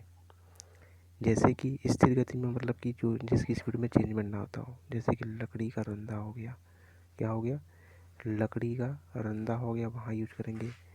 पेपर मिल हो गया, वहाँ पर यूज करेंगे। ग्राइंडर में यूज करेंगे। छपाई मशीन में यूज करते हैं, गोली आ रही में इसके बाद ब्लोवर में भी इसका यूज किया जाता है। ठीक है, इतनी चीज़ों में इसका यूज किया जाता है डीसी शंट मोटर का। अब हम बात करते हैं किसकी, कंपाउंड मोटर की बात करते हैं।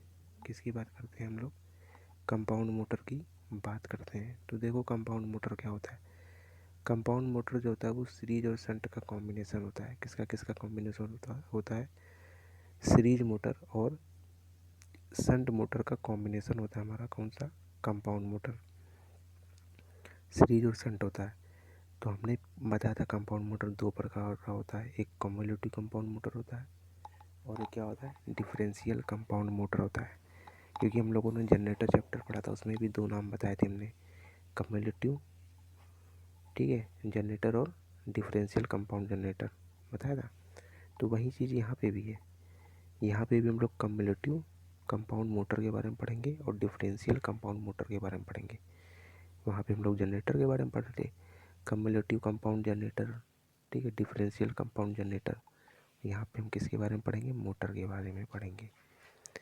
तो देखो कम्युलेटिव में क्या होता है, कम्युलेटिव में क्या होता है कि जो चुंबकीय फ्लक्स होता है वो क्या होता है, जुड़ने वाला होता है।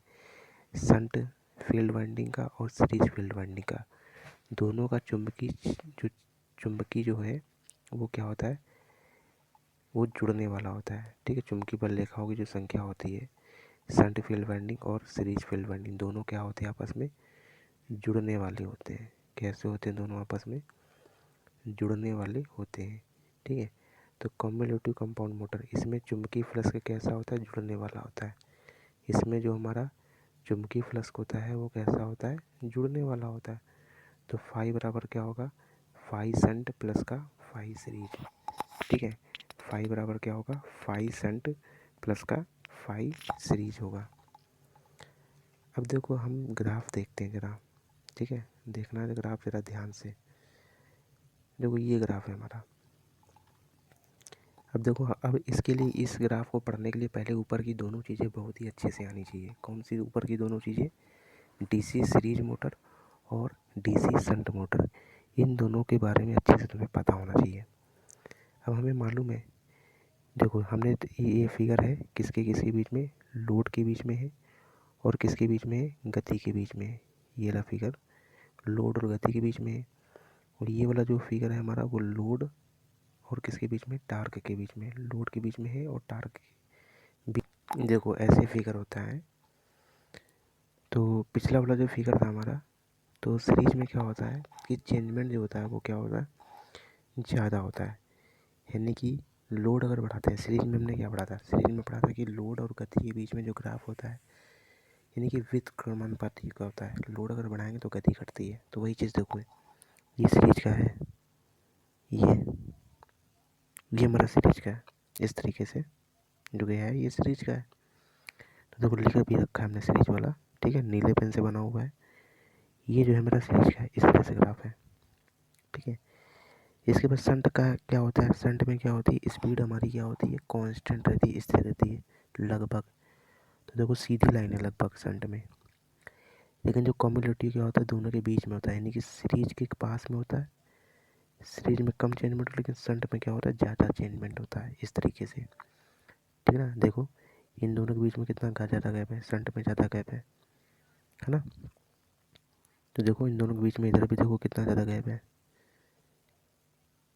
ठीक है ना, तो कम्युलेटिव क्या होता है, इस तरह से हमारा कम्युलेटिव बीच से निकला होता है। ठीक है, तो वही चीज़ देखो लिखा हुआ है कि कम्युलेटिव में भी लोड में बढ़ाने पर गति घटती है। देखो कम्युलेटिव में भी क्या होगा, लोड देखो बढ़ा रहे हैं तो गति देखो इस तरह से ग्राफ इसका आ रहा है, ये आ रहा ग्राफ। तो इसमें भी क्या है, स्पीड इसकी घट रही है, स्पीड इसकी क्या है, घट रही है हमारी।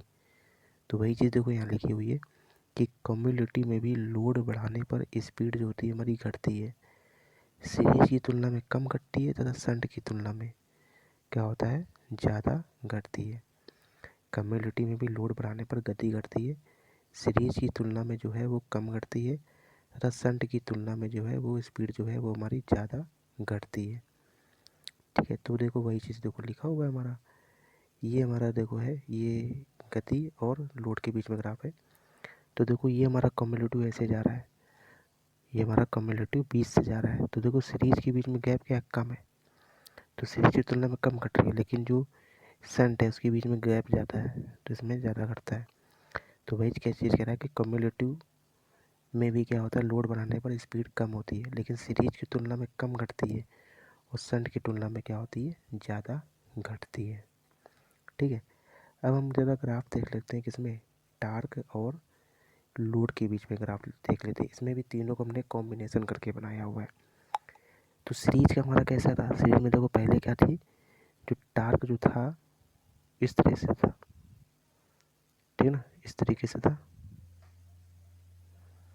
इसको लोड बोल लो चाहे धारा बोल लो, बात एक ही है, ठीक है ना। स्टार्टिंग में मैंने बताया था टार्क जो होता है वो धारा के वर्ग के समानुपाती होता है सीरीज में। तो देखो वही चीज़ देखो बना हुआ है सीरीज का, इस तरीके से ये सीरीज का बना हुआ। उसके बाद क्या हो जाता है, सीधी हो जाती है लाइन, क्योंकि उसके बाद हमारा क्या होता था, समानुपाती होता था। टार्क जो था वो धारा के समानुपाती होता था, आर्मेचर धारा या आर्मेचर लोड के समानुपाती होता था।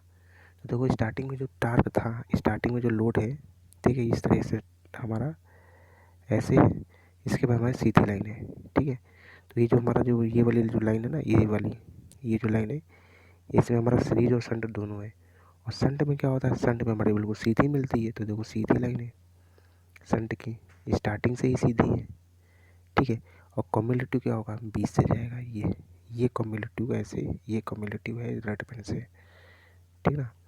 तो यहाँ पर भी क्या होता है, सेम यही होता है, क्या सेम यही होता है कि कम्युलेटिव में भी लोड बढ़ाने पर, यानी कम्युलेटिव में भी लोड बढ़ाने पर टार्क क्या होता है, बढ़ता है। कम्युलेटिव में लोड बढ़ाने पर टार्क बढ़ता है, और सीरीज की तुलना में कम तथा शंट की तुलना में ज़्यादा बढ़ता है, ठीक है। क्योंकि जिस हिसाब से रिलेशन उस हिसाब से पहले, वैसे इसमें भी पढ़ेंगे, उसी हिसाब का रिलेशन यहाँ पे भी होगा, ठीक है। तो वहाँ पे हमने क्या पढ़ा था, सीरीज की तुलना में क्या पढ़ा था, सीरीज की तुलना में लोड बढ़ाते तो धारा के वर्ग के समानुपाती होता है स्टार्टिंग में, और बाद में क्या होता है, धारा के समानुपाती हो जाता है।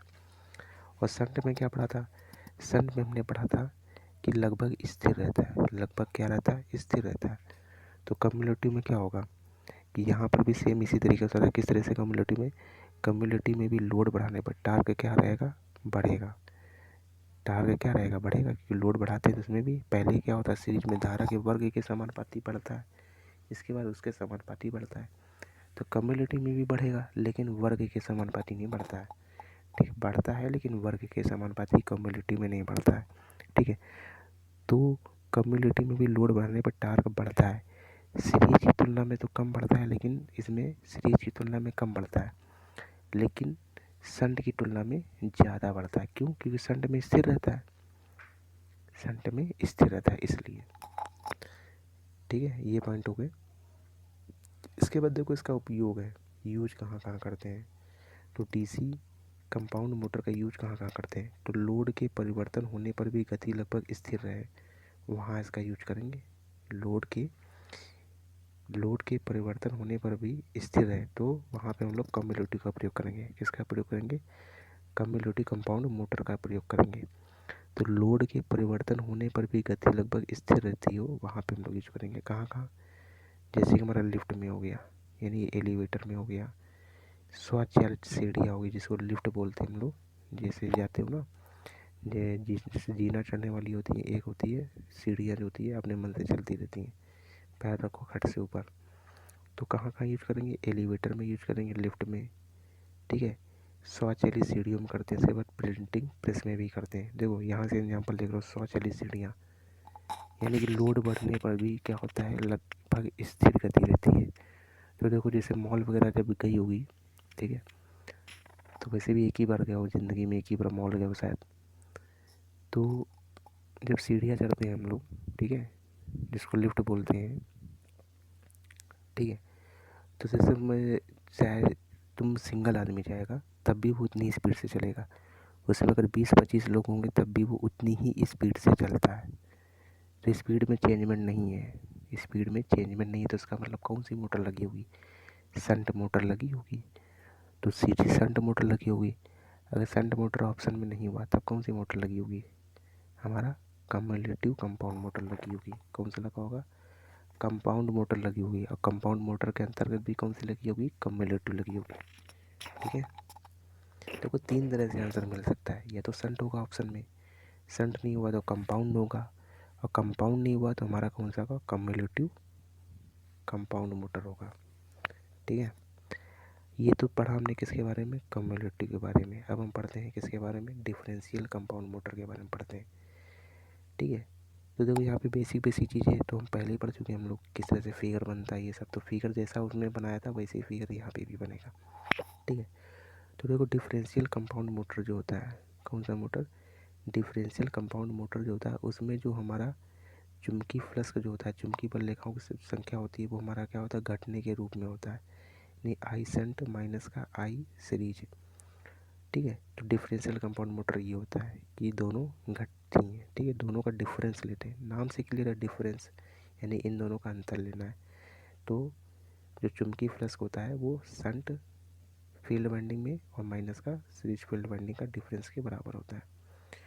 ओवरलोड की स्थिति में अस्थिर व्यवहार के कारण इसका यूज कम किया जाता है। ठीक है, इसका यूज जो है कम लेते हैं, डिफरेंशियल कंपाउंड मोटर का यूज कम लेते हैं, क्योंकि इसका व्यवहार क्या होता है, अस्थिर व्यवहार होता है। कैसा होता है, अस्थिर व्यवहार होता है। बताते हैं नीचे क्यों अस्थिर होता है, मतलब उल्टा काम करता है ये, इसकी जो परिभाषा है परिभाषा के अनुसार काम नहीं करता, ये उल्टा काम करता है।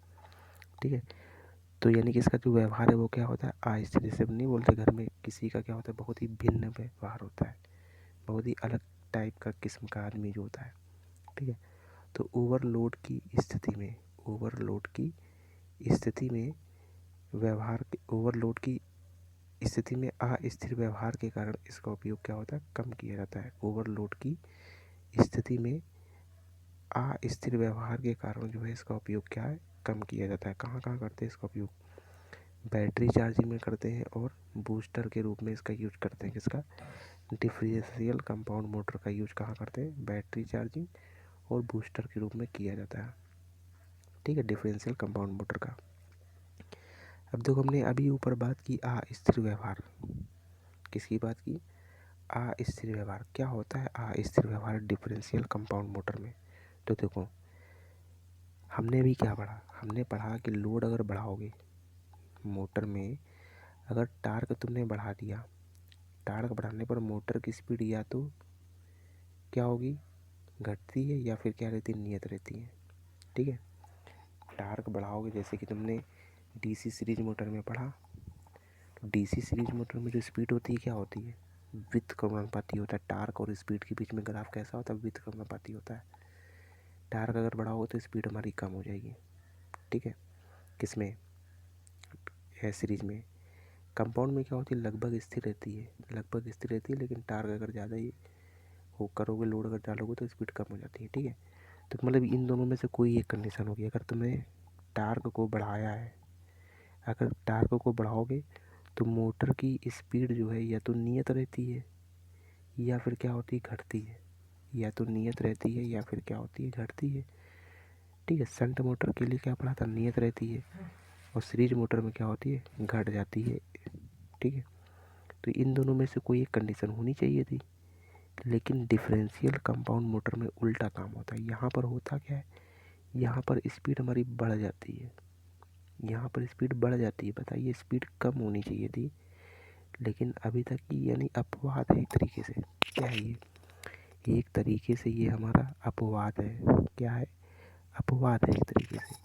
तो टार्क बढ़ाने पर मोटर की स्पीड या तो नियत रहती है या तो घटती है, लेकिन इस कंडीशन में, किस कंडीशन में, डिफरेंशियल कंपाउंड मोटर में, डिफरेंशियल कंपाउंड मोटर में ऐसा नहीं होता है।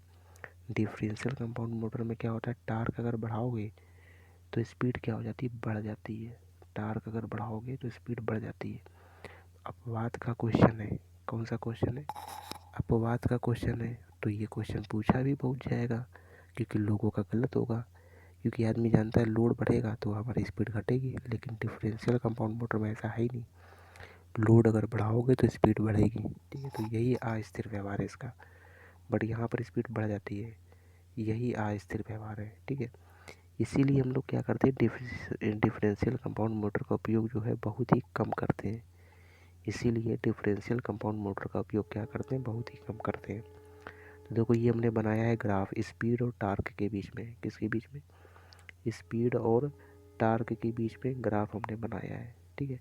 तो देखो टार्क अगर बढ़ेगा, टार्क बढ़ेगा तो स्पीड भी हमारी क्या हो रही है, बढ़ रही है। देखो ऊपर की तरफ ग्राफ जा रहा है तो स्पीड भी हमारी क्या हो रही है, बढ़ रही है, ठीक है। तो हमने तीनों मोटरों के बारे में बता दिया है। सीरीज मोटर के बारे में पढ़ लिया, शंट मोटर के बारे में पढ़ लिया, कंपाउंड मोटर के बारे में पढ़ लिया, उनके रिजल्ट हमने पढ़ लिए, ठीक है। तो इस वीडियो को यहीं तक रखते हैं। इसके बाद नेक्स्ट वाली वीडियो में हम लोग क्या पढ़ेंगे, स्टार्टर पढ़ेंगे। क्या पढ़ेंगे, स्टार्टर के बारे में पढ़ेंगे, ठीक है। स्टार्टर के बाद क्या पढ़ेंगे, स्टार्टर के बाद हम लोग पढ़ेंगे कंट्रोल विधि, यानी कि किस तरह से मोटर की स्पीड को कंट्रोल कर सकते हैं, उसके बारे में पढ़ेंगे, ठीक है। तो नेक्स्ट वीडियो में चैप्टर भी फिनिश हो जाएगा अपना। बहुत ही अच्छे तरीके से थ्योरी लिख रहे हैं, ठीक है, और बहुत ही अच्छे तरीके से उसको पढ़ो और क्वेश्चंस लगाओ उसको, ठीक है। तो ये पहला पार्ट है, सेकंड पार्ट भी नेक्स्ट वीडियो तुमको मिलेगी, ठीक है, वो सेकंड पार्ट होगा इसका। चलो बाय।